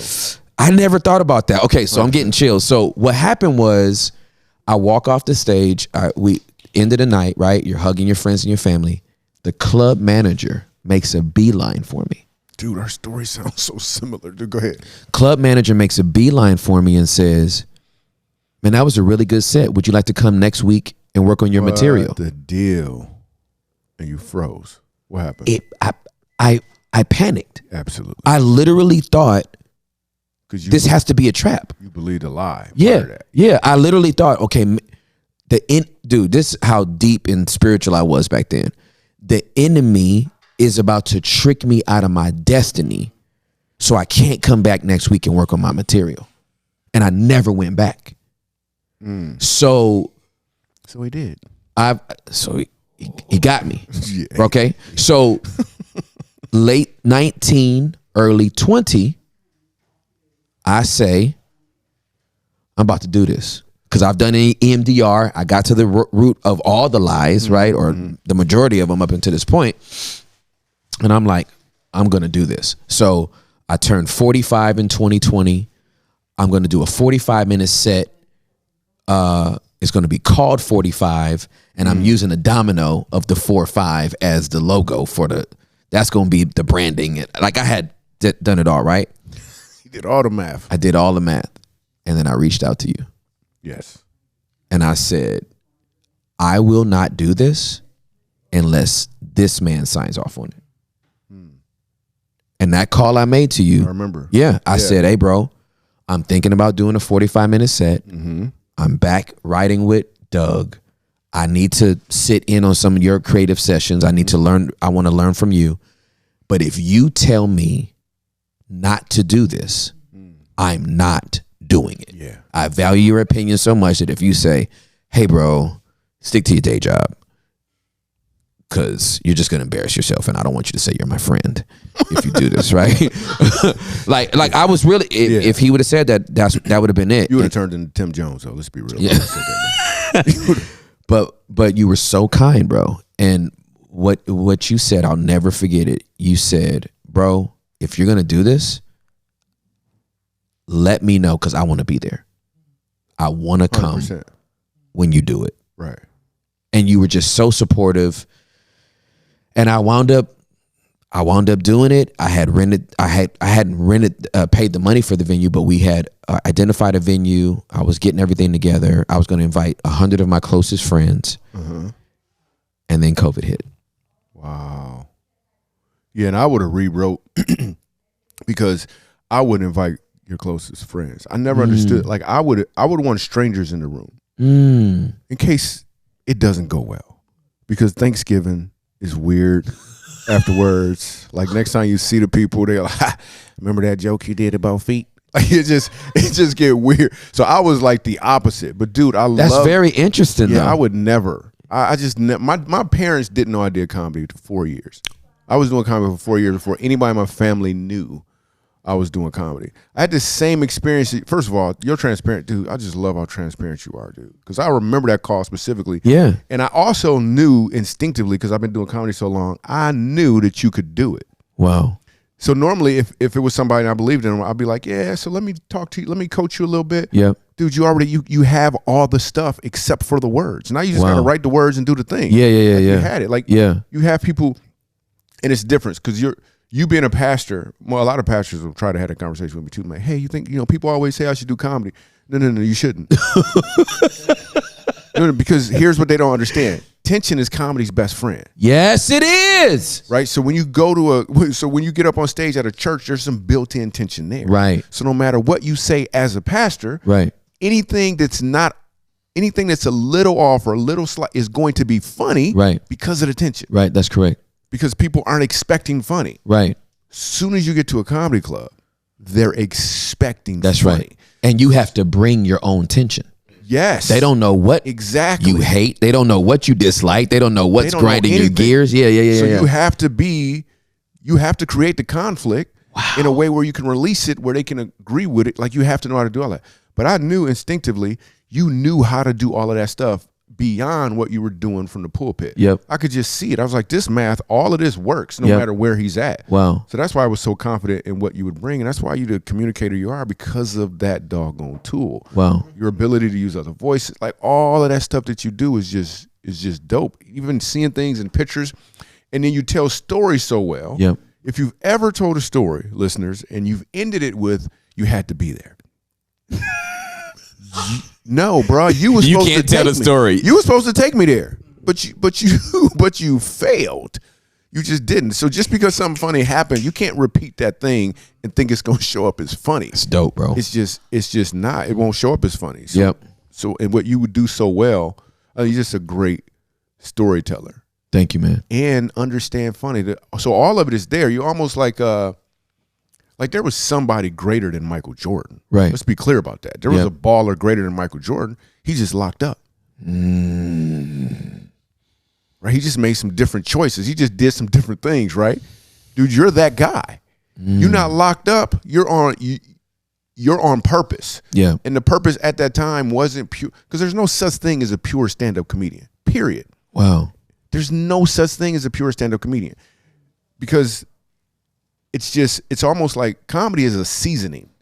And if you only give people seasoning, if all you're doing is giving seasoning, then what are you really doing? At some point, you're going to feel like, what am I really doing myself? Well, Bill Cosby got to that point. Right. I mean, Right. the funny one, right? Right, Before right. all of this stuff. Yeah. Not the. I heard somebody say they went back and watched the Cosby Show just to look for clues, which is hilarious, dude. I'm weak. So Bill Cosby, 8 seasons of evidence. He had an Easter egg in there somewhere. so I'm sitting. So for you, dude, it's brilliant the way that you communicate. Thank you, man. You don't even know to what degree how well you communicate. Like, you just do, man. But you're in purpose. So most people, what they think comedy is the thing. I get people who talk to me all the time. But think about the comedians who are hysterical and they're only funny. One of two things happens. If they're only bringing the funny, at some point they crash. You find them in a hotel room. Like, something goes wrong really bad. Or they pivot and start to realize there's got to be more. Yep. And they start giving back. Because if all you do is receive, you're going to run out. Oh, absolutely correct. That's why we understand right now in this season, it's all about using comedy to help marriages. Yes, good. That's why the podcast is called Funny How Life Works, where Yeah. we use funny to help you understand how life works. Right. It's only a seasoning. It's only a vehicle. It's not the destination. Right, it's good. You are in line with the destination, and you got a bunch of vehicles you can take to get there. Yep. Comedy was one of them. You was Yep. like, no, I'm gonna take this car today. Yeah. Wow. And that's Wow. completely fine. Wow. Like, you can jump into that car if you want to in a minute. You could go to the Improv tonight and do a 7-minute set easily, a 10-minute set, and smash it. You could go tonight. Like for real. That's crazy hearing you say that. That's like really you crazy. Literally could go tonight. We could be in the car on the way there talking, and you'd be like, "Hey, what you want to talk about? What you want to do?" And then by that time, we could have easily a 7-minute set ready. Like, some of it would be story bound, Yeah, but you yeah. already got the stuff. Like, Yeah. tonight, you could. You already have the car in the garage. Is what I'm saying. Most people are like, "Man, I want to get a car." Okay, how do I get a car? Okay, so I gotta check my credit. Oh, I'm credit. I got a 425 credit score. I can only go to CarMax. You ever see somebody on stage and they don't even know that they're suffering? Right? No, I have. It's so awkward, It man. is weird, but they don't even know it. They're like, They "Thank don't. you, Right. thank you, dude." My story was similar to yours, dude. I was so glad because a dude who went on me the first time I ever got on stage on purpose, he was suffering and didn't know it. And I was like, this dude don't even know. But it gave me confidence, dude. Yeah. So I went up on stage, and just like you, afterwards, I'm sitting there, and I'm actually waiting on Jay Leno or one of his producers, to tap me on my shoulder and be like, "We want you." I did 3 minutes. The only joke I remember is I said, "Bet not nobody heckle me." Dude, this is 30 years ago. I said, "Bet not," this is the exact language too, because I didn't know. I said, "Bet not nobody heckle me either," because the last dude who heckled me, I hit him in his stomach, punched him in his jaw, and grabbed him by the back of his wheelchair and pushed him out of here. Like, that was my very first joke on stage, dude. And then I'm sitting there waiting, because I know a producer is about to tap me on my shoulder. I'm in Lansing, Michigan, by the way. I should mention, I am not in Los Angeles. But I don't know that. The life circumstances that have to come together for a producer for Jay Leno to be in Lansing, That's a Michigan. matchup, right. Arsenio's people are here. I just noticed there's an opportunity. Oh my God. Your level of faith has been high for a long time. So I'm sitting there waiting. Oh my and I'm waiting. I'm looking around too, dude. I wish I had video of this, dude. I'm looking around, and then finally, it's a tap on the shoulder. I look, it's the manager. He's like, "Hey man, we about to close, man. You got somewhere to go?" I was like, "Oh, Okay, yeah, I leave. A dude named Mark, I won't forget, dude. I literally thought that was gonna be it for me. Wow. Dude, we should write a joke. Let's do it. Let's, bro. All right.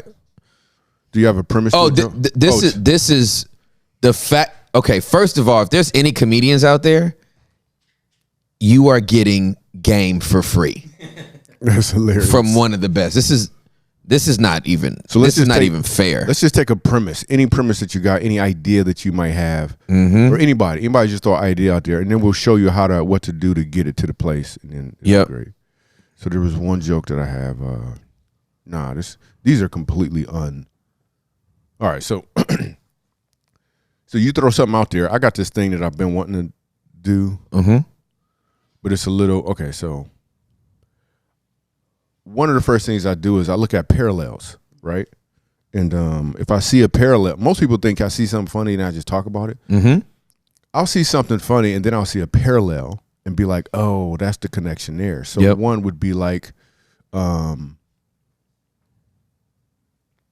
so with this joke, I've developed it a little bit. It's not ready yet, but it makes people, but because of the way people respond to the joke, I now talk about the response first. So I'll say this joke and I'll be like, hey, this next joke. Like an R&B singer. You know how they could talk about songs first? Yeah, absolutely. I wrote this song when I was feeling a little. Yeah, absolutely. Adele.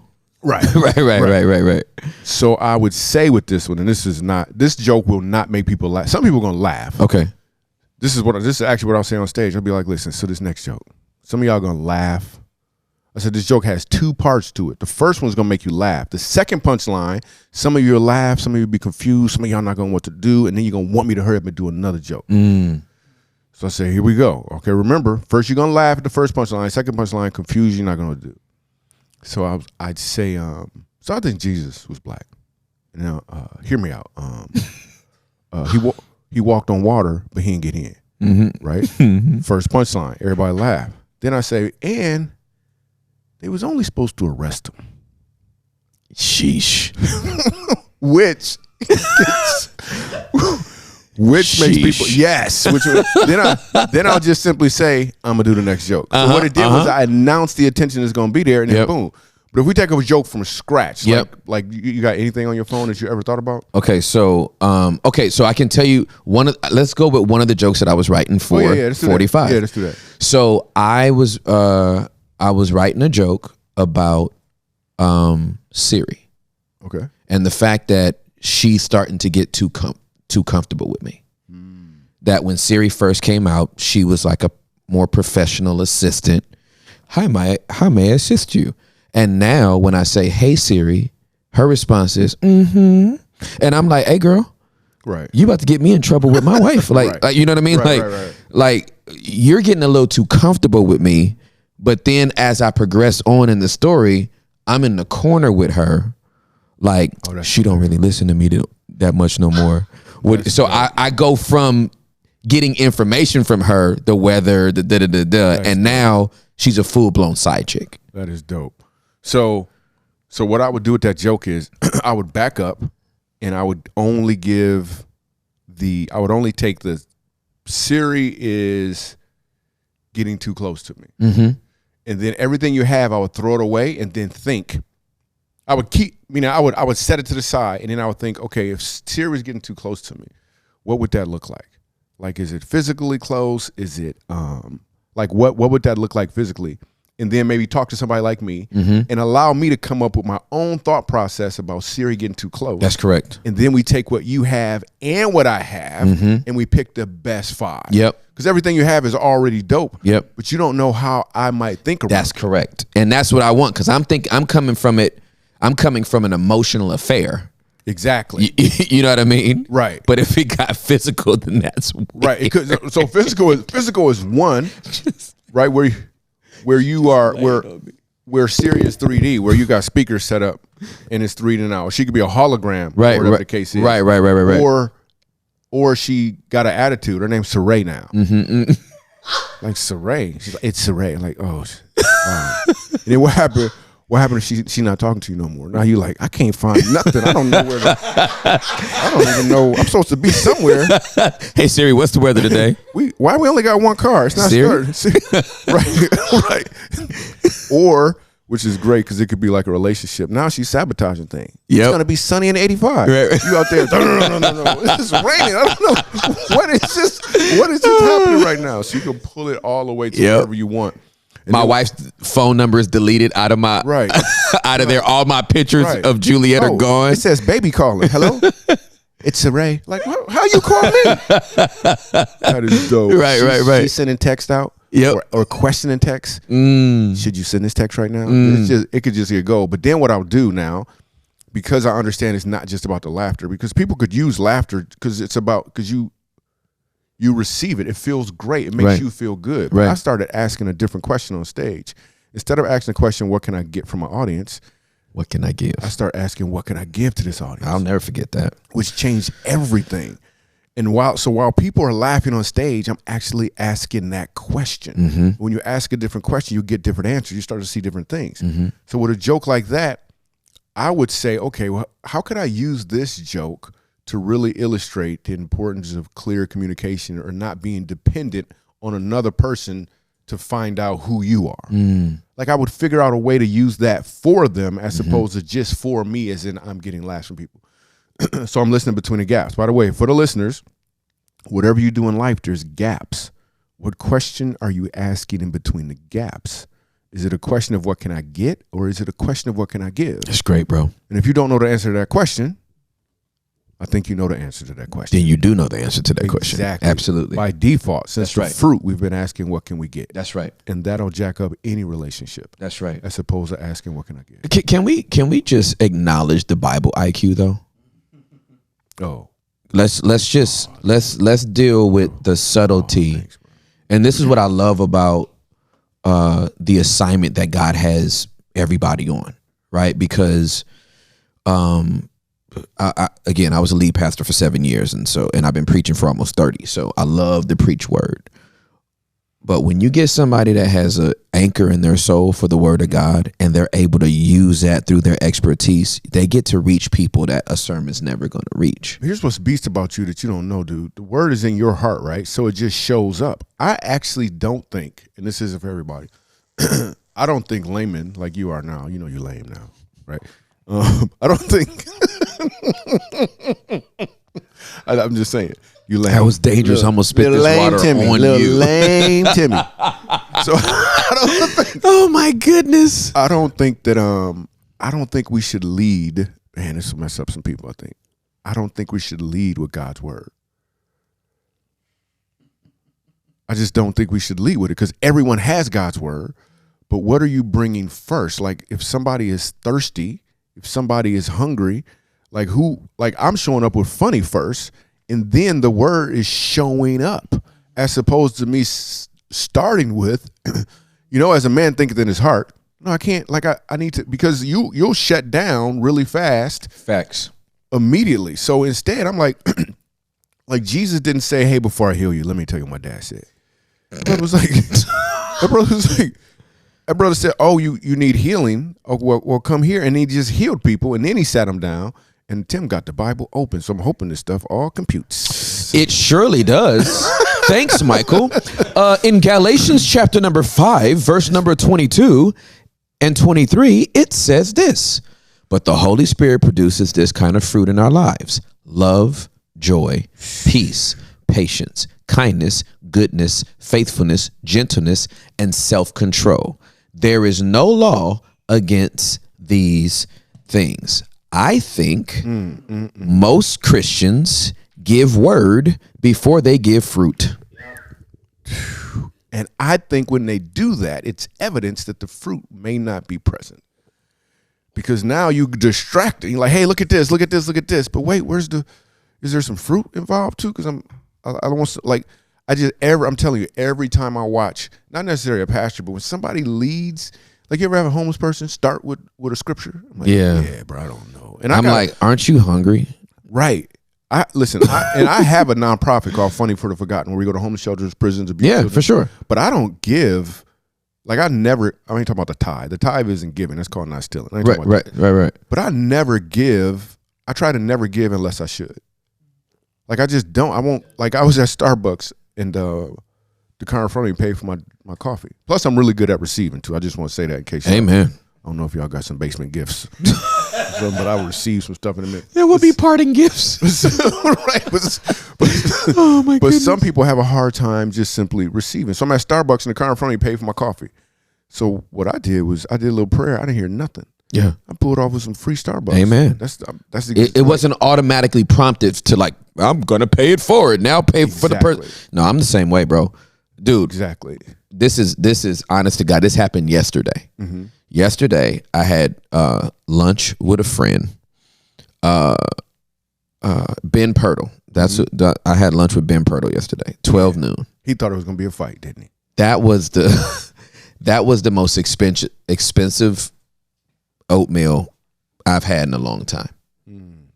So I won't give the waiter's name, but the Holy Spirit said, "Give that dude $500." And I said, what has he done? We're the same, dude. We What are so type the same. of We are so the same. who is this person and why do you love him so much? Right. Was your son's blood not enough? And like right, you love him, and why should I love him that much? what has he done for you? Well, Right. that's judgmental. That's my flesh, and it needs to die, right? So I'm like, 500. And that dude showed up like the man in the bathroom from Coming to America. He came back like, I'm so happy to see you I can't believe it is you. Oh my goodness, it is he. It is Okay, he. so I thought it was done. I write the 500. It's still at the table. We haven't even left yet. A girl comes in with, it might be her parents. I don't know who, but it's a young girl. She comes in, eyes widen. Oh my God, I listened to The Basement. I'm like, okay, thank you so much. So they sit down, Ben and I still chopping it up, and then the Holy Spirit says, pay for that table. Well, my waiter is the waiter of that table too. So when he comes back over, I was like, I need you to give me the bill for that table. And I was like, cool. So then he brings me that bill and the Holy Spirit says, now give him 200 as a tip. I said, I don't know if you know. It's the same dude. He's the same guy. Same guy. I don't know if you know the structure of this So restaurant. He's at 700, sir. And the Lord's looking at me like, and? Like, you know what I mean? You know I created math. And? Like, So I'm like, okay, Lord, do you want me? Is there something you want me to write on the receipt? Do we just leave and he's just blessed with it? And then the next time I walk in, oh God, there he is.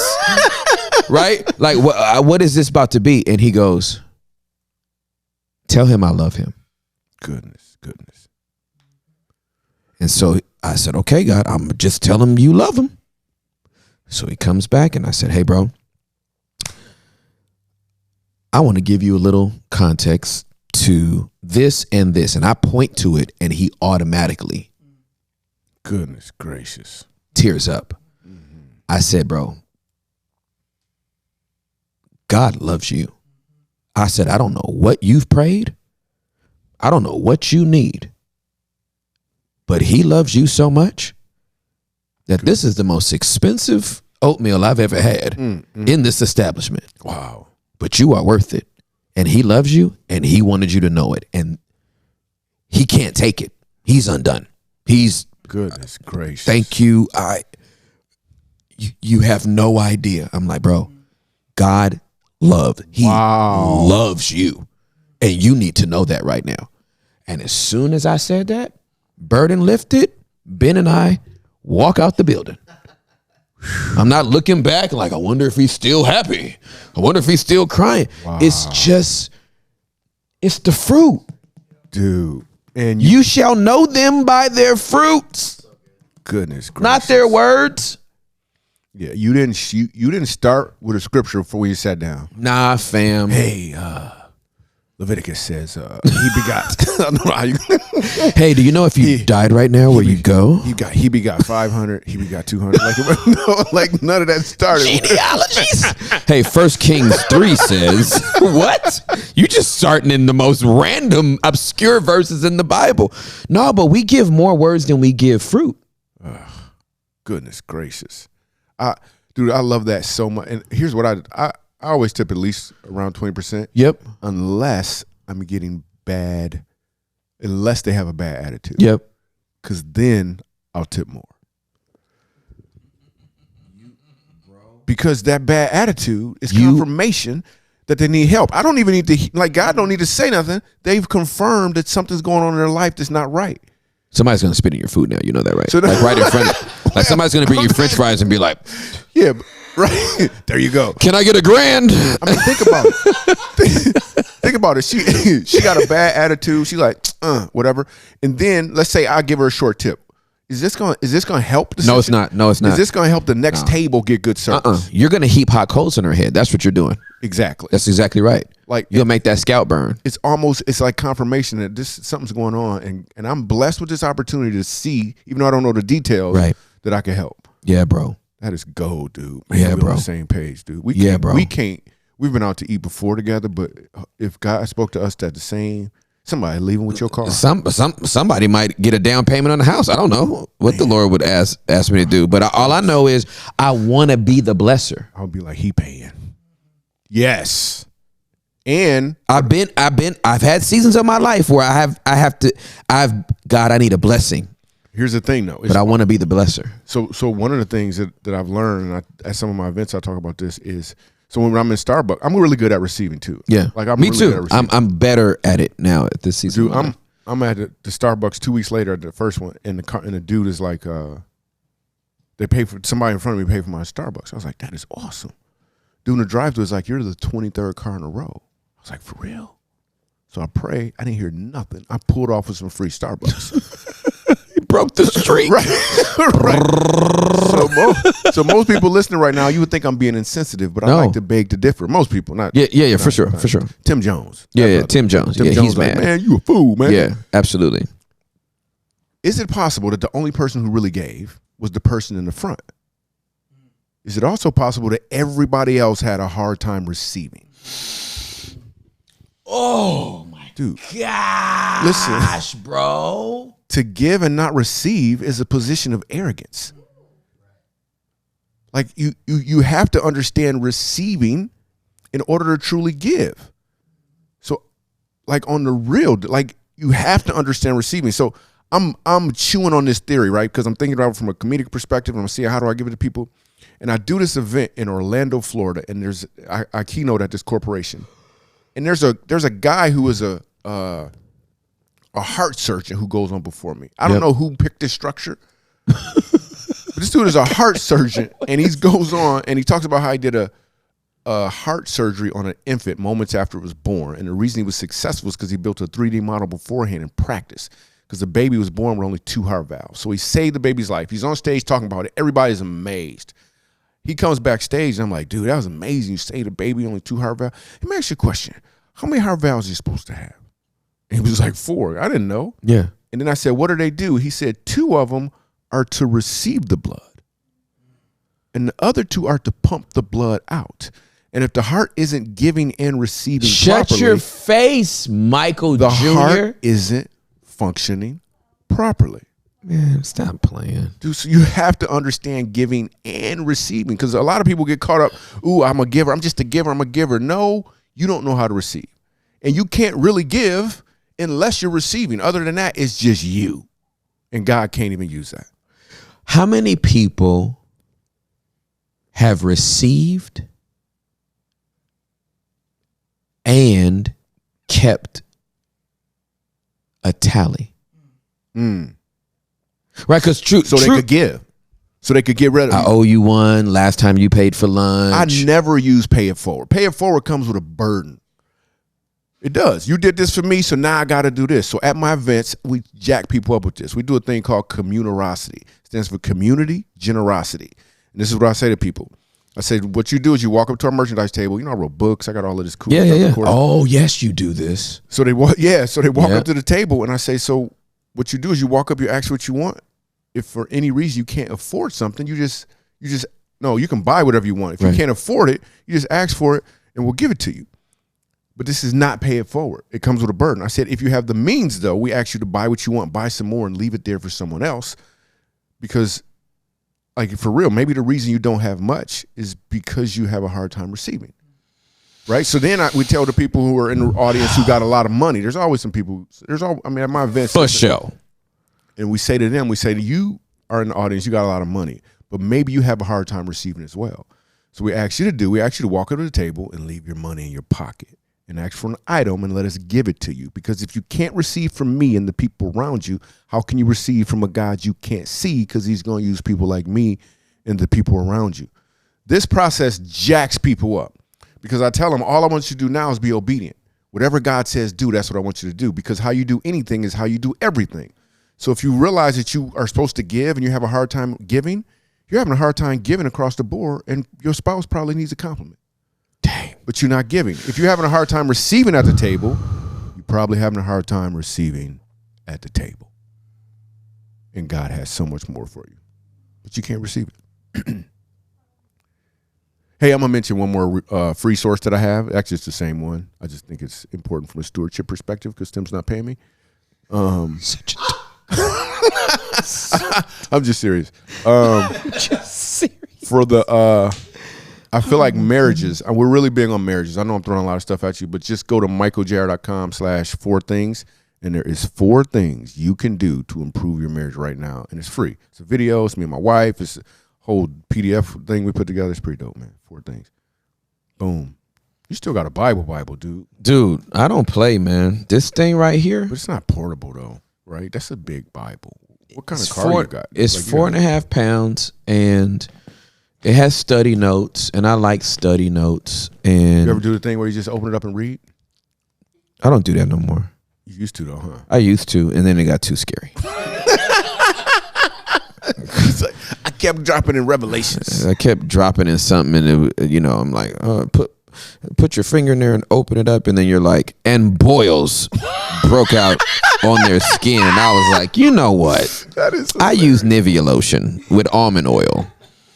I'm not gonna receive this word today. So yeah, no, I don't do that no more. It's a little more structured than that. You know who Tim Hawkins is? That name sounds very familiar. It's Tim Hawkins, great comedian, Christian dude, funny.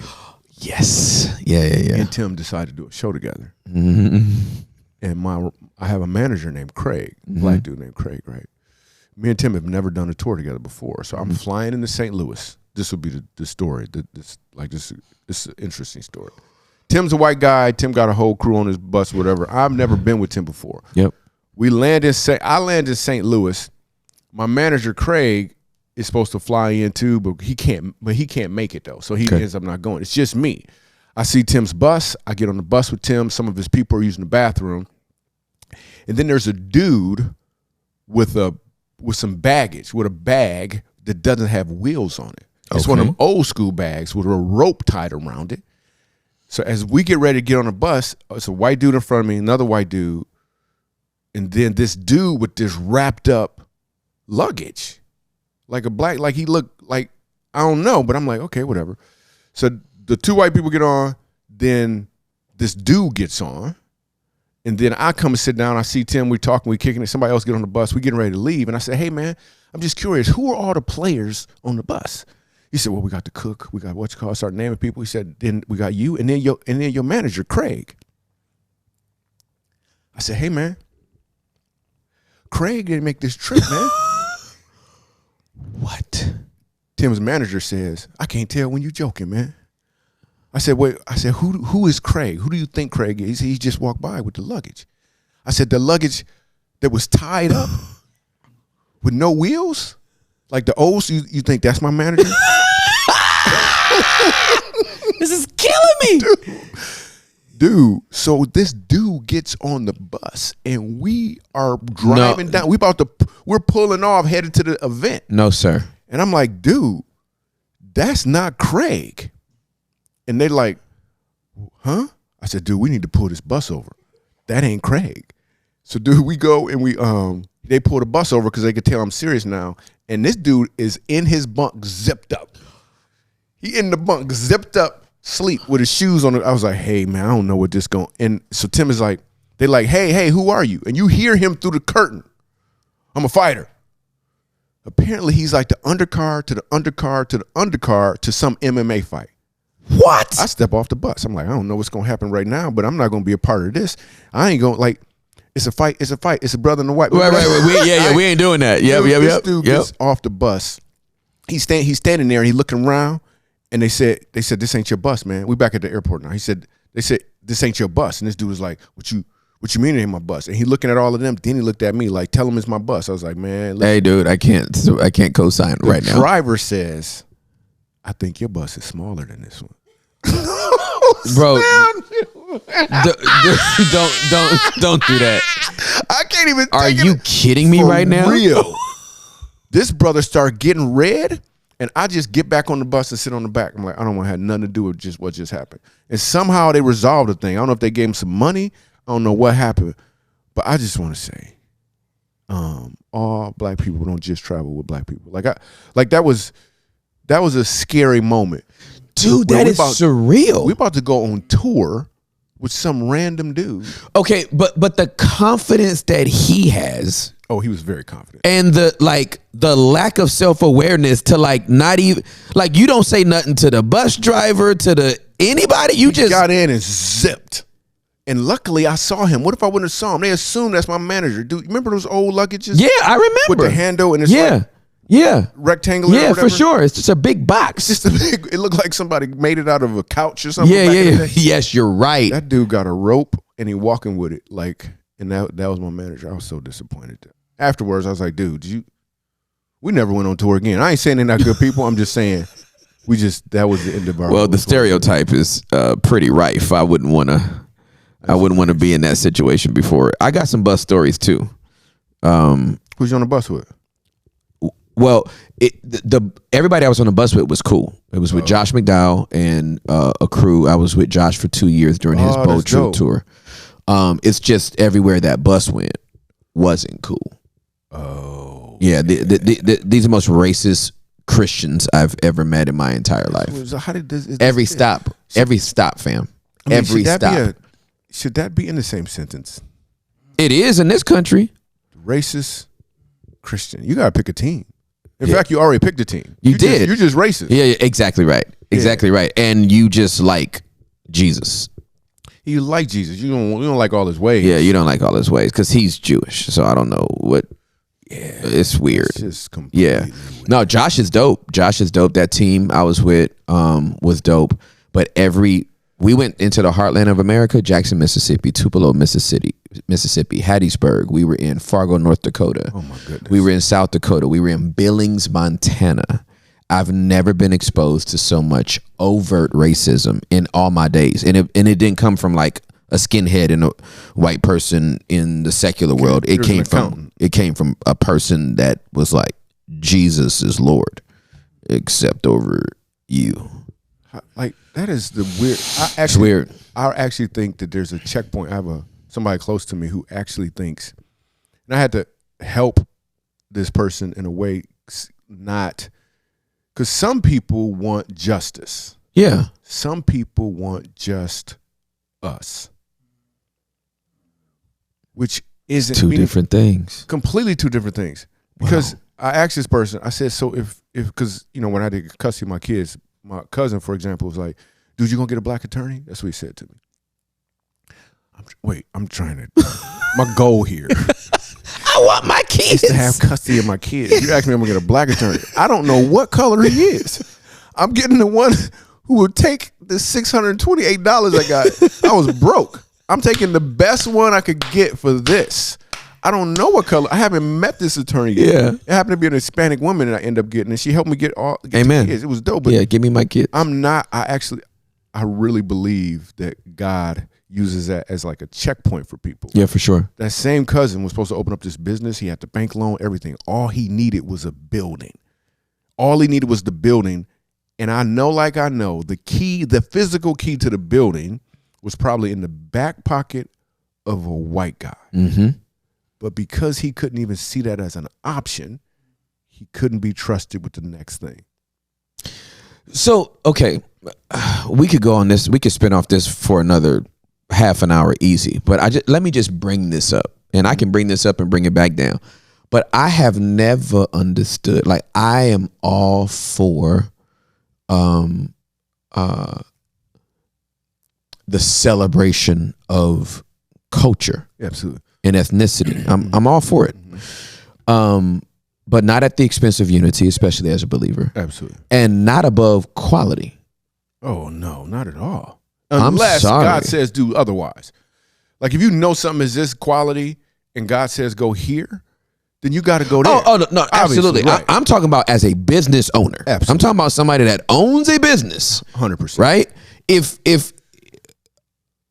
you happen to be black Right. and you're great at the product and the service you give, Yes. I'm all for it. I think the sign should say, and people probably not going to like this, support best owned businesses.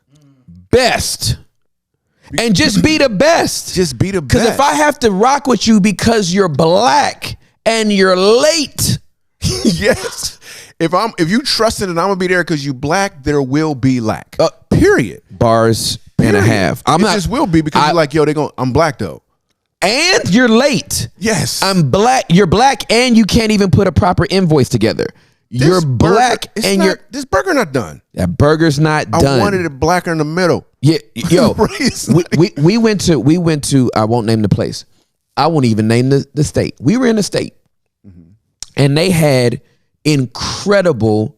It was like this, like maybe soul food place or whatever, and it was like highly regarded and venerated in the community, and it's like the best greens and the best yams and the best brunch and the best. But the service. I think we were out there 50 minutes and we called ahead and had reservations and they kept coming back. Hey, we still working. We still trying to do. And I'm getting pissed. Yeah. Now I'm a guest in this city. And so they're like, no, we want you to experience the food. And I said, we should leave. We are experiencing it. Yeah. I said, we should leave. And they're like, yeah, no, I know it's just like this sometime. I said, you're teaching them how to treat you. You perpetuating it. You're teaching them how to treat you. I can understand if like something crazy happened. You're telling me this is normal behavior. You're teaching them how to treat you. I don't want to be here because I don't want to let them know I'm okay with this. Absolutely. 100%. And then right when we got up from the table and was about to go up, this waitress came and had so much empathy. She didn't try to make an excuse for it. She said, I fully understand why you want to leave, but I'm here to take care of you right now. Wow. And I know why you would walk out that door and you would be justified.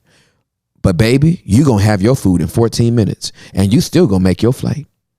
Tell me what you want, honey. You going first. I already know y'all. You going first. It was her empathy that saved that whole scene. Because I would have went through a Burger King drive-thru before I took that. Absolutely. And so black owned, best owned. And if you happen to be black, salute. I want you at the top. If you happen to be brown, I want you at the top. If you happen to be white, I want you at the top. If you happen to be Asian, I want you at the top. Happen to be Indian, I want you at the top. Like it for me, just give me the best service. That's what I'm saying. Let that again, and that goes back to actions being louder 100% than words, right? If we're gonna show up with fruit instead of words, then show up with your service instead of your skin tone. Goodness gracious. Now, whatever size of the fence that puts me Because on. what happens if you saw a sign that says support white-owned businesses? Like what would happen? What's the trigger on So that? the only reason I'm saying this for people to hear is because some people are probably getting their feathers ruffled a little. Oh no, Dr. Umar hates both of us right now. Right. He's gonna murder us. So what I want you to do though is, as I said those words just now, I want you to feel the emotion and press it and recognize where you notice it in your body, so you can press into it. Okay. This how you want to end this pod? 3 days ago, I'm at a homeless shelter doing comedy because I have a nonprofit, Funny for the Forgotten. I'm at this homeless shelter doing and I asked anybody, I said, what's something that you don't like? And this dude raised his hand. Awesome dude. He's been homeless for a while. He was on drugs. He said, and it was white people in there too. He said, I can't stand when I don't like white people. He said, they're always trying to hold me. They always doing this stuff. And I said, so I want you to imagine real quick. I had him do the whole thing. Where do you feel it in your body when you think about this thing happening? And that dude found it in his side. He found it in his side. I said, so let's find out what that is. This dude picks up a memory through the process where he had a white friend in his neighborhood. the police showed up and he got in trouble and the white friend didn't. Both the police officers was black. But he had never calculated as a grown man how that didn't make sense, because what happened is his brain had a negative neural association to it that attached it to the other white dude. So we did the whole process for real, and I had him reimagine that was happening. But the police officers was white. I said, how do you feel? He said, I don't feel nothing. In his side, it was gone already. I don't feel nothing. So in that moment, while I'm at this homeless shelter doing the comedy and doing the stuff, this dude was able to find freedom. So if you had some issues with anything that's ever said in the basement or from the attic, the first thing you should do is get curious about it and press in and see what God may be trying to reveal in you that you could be free from. Otherwise, you just stay locked up. Might as well change your name to Tim Jones. Is that the end? That sounds like Janet Jackson. That's a mic drop. Wow. That's a mic drop. Hey, bro. But it's attached to the table, though. You can't really drop this mic.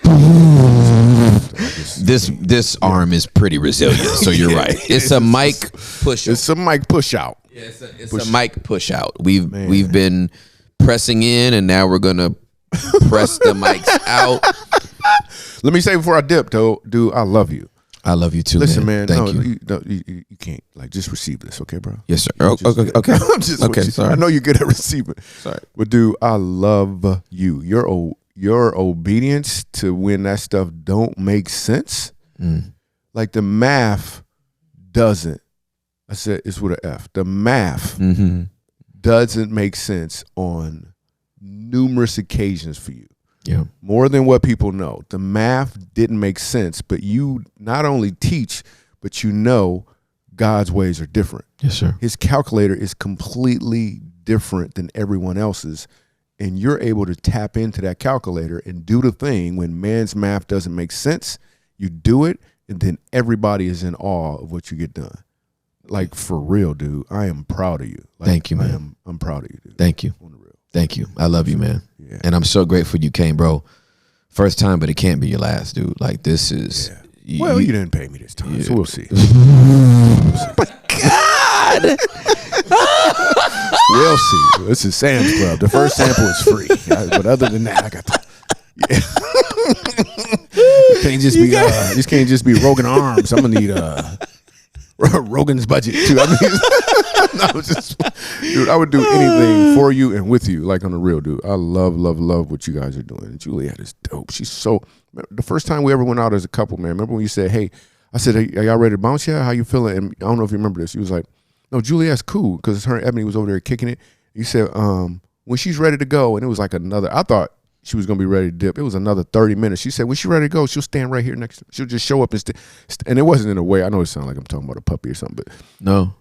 She said she'll come here and she'll stand right here, and we sitting there kicking it for probably another 30 minutes or so. I look up and she was right. I was like, this is like you guys are so in tune. Yeah, bro. Dope. I love it, dude. Your wife is dope, man. Thank you, bro. Thank you. I feel the same way about Ebony, and bro, thank you. This pod is by far one of my favorites. Yeah. When you say one of, how many favorites do you have?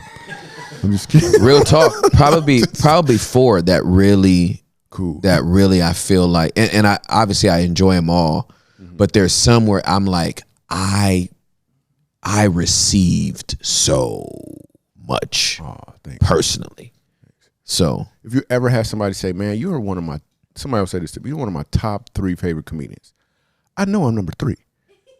Like by default, because think about it. They would say you're my number 1. You would say you're my number 1. Yeah, if you say top 4, I'm 4. Yeah. Like, let's be clear about this. Like, you're my top 10. I'm 10. I know that. It's you're not gonna be 7. You just shaved out John Stockton for 10. Right. Kevin Hart is way up here. I'm not the one. That's hilarious. I love you, man. I love you too. I love you too. And we love you. Yeah. We're gonna put all the drop links in. Please go support. And if you're married, stop DMing us and go to Michael's website. We actually just started an Instagram called Funny How Marriage Works. Me and my wife just started. Okay, cool. So look that up as well. And until next time, peace.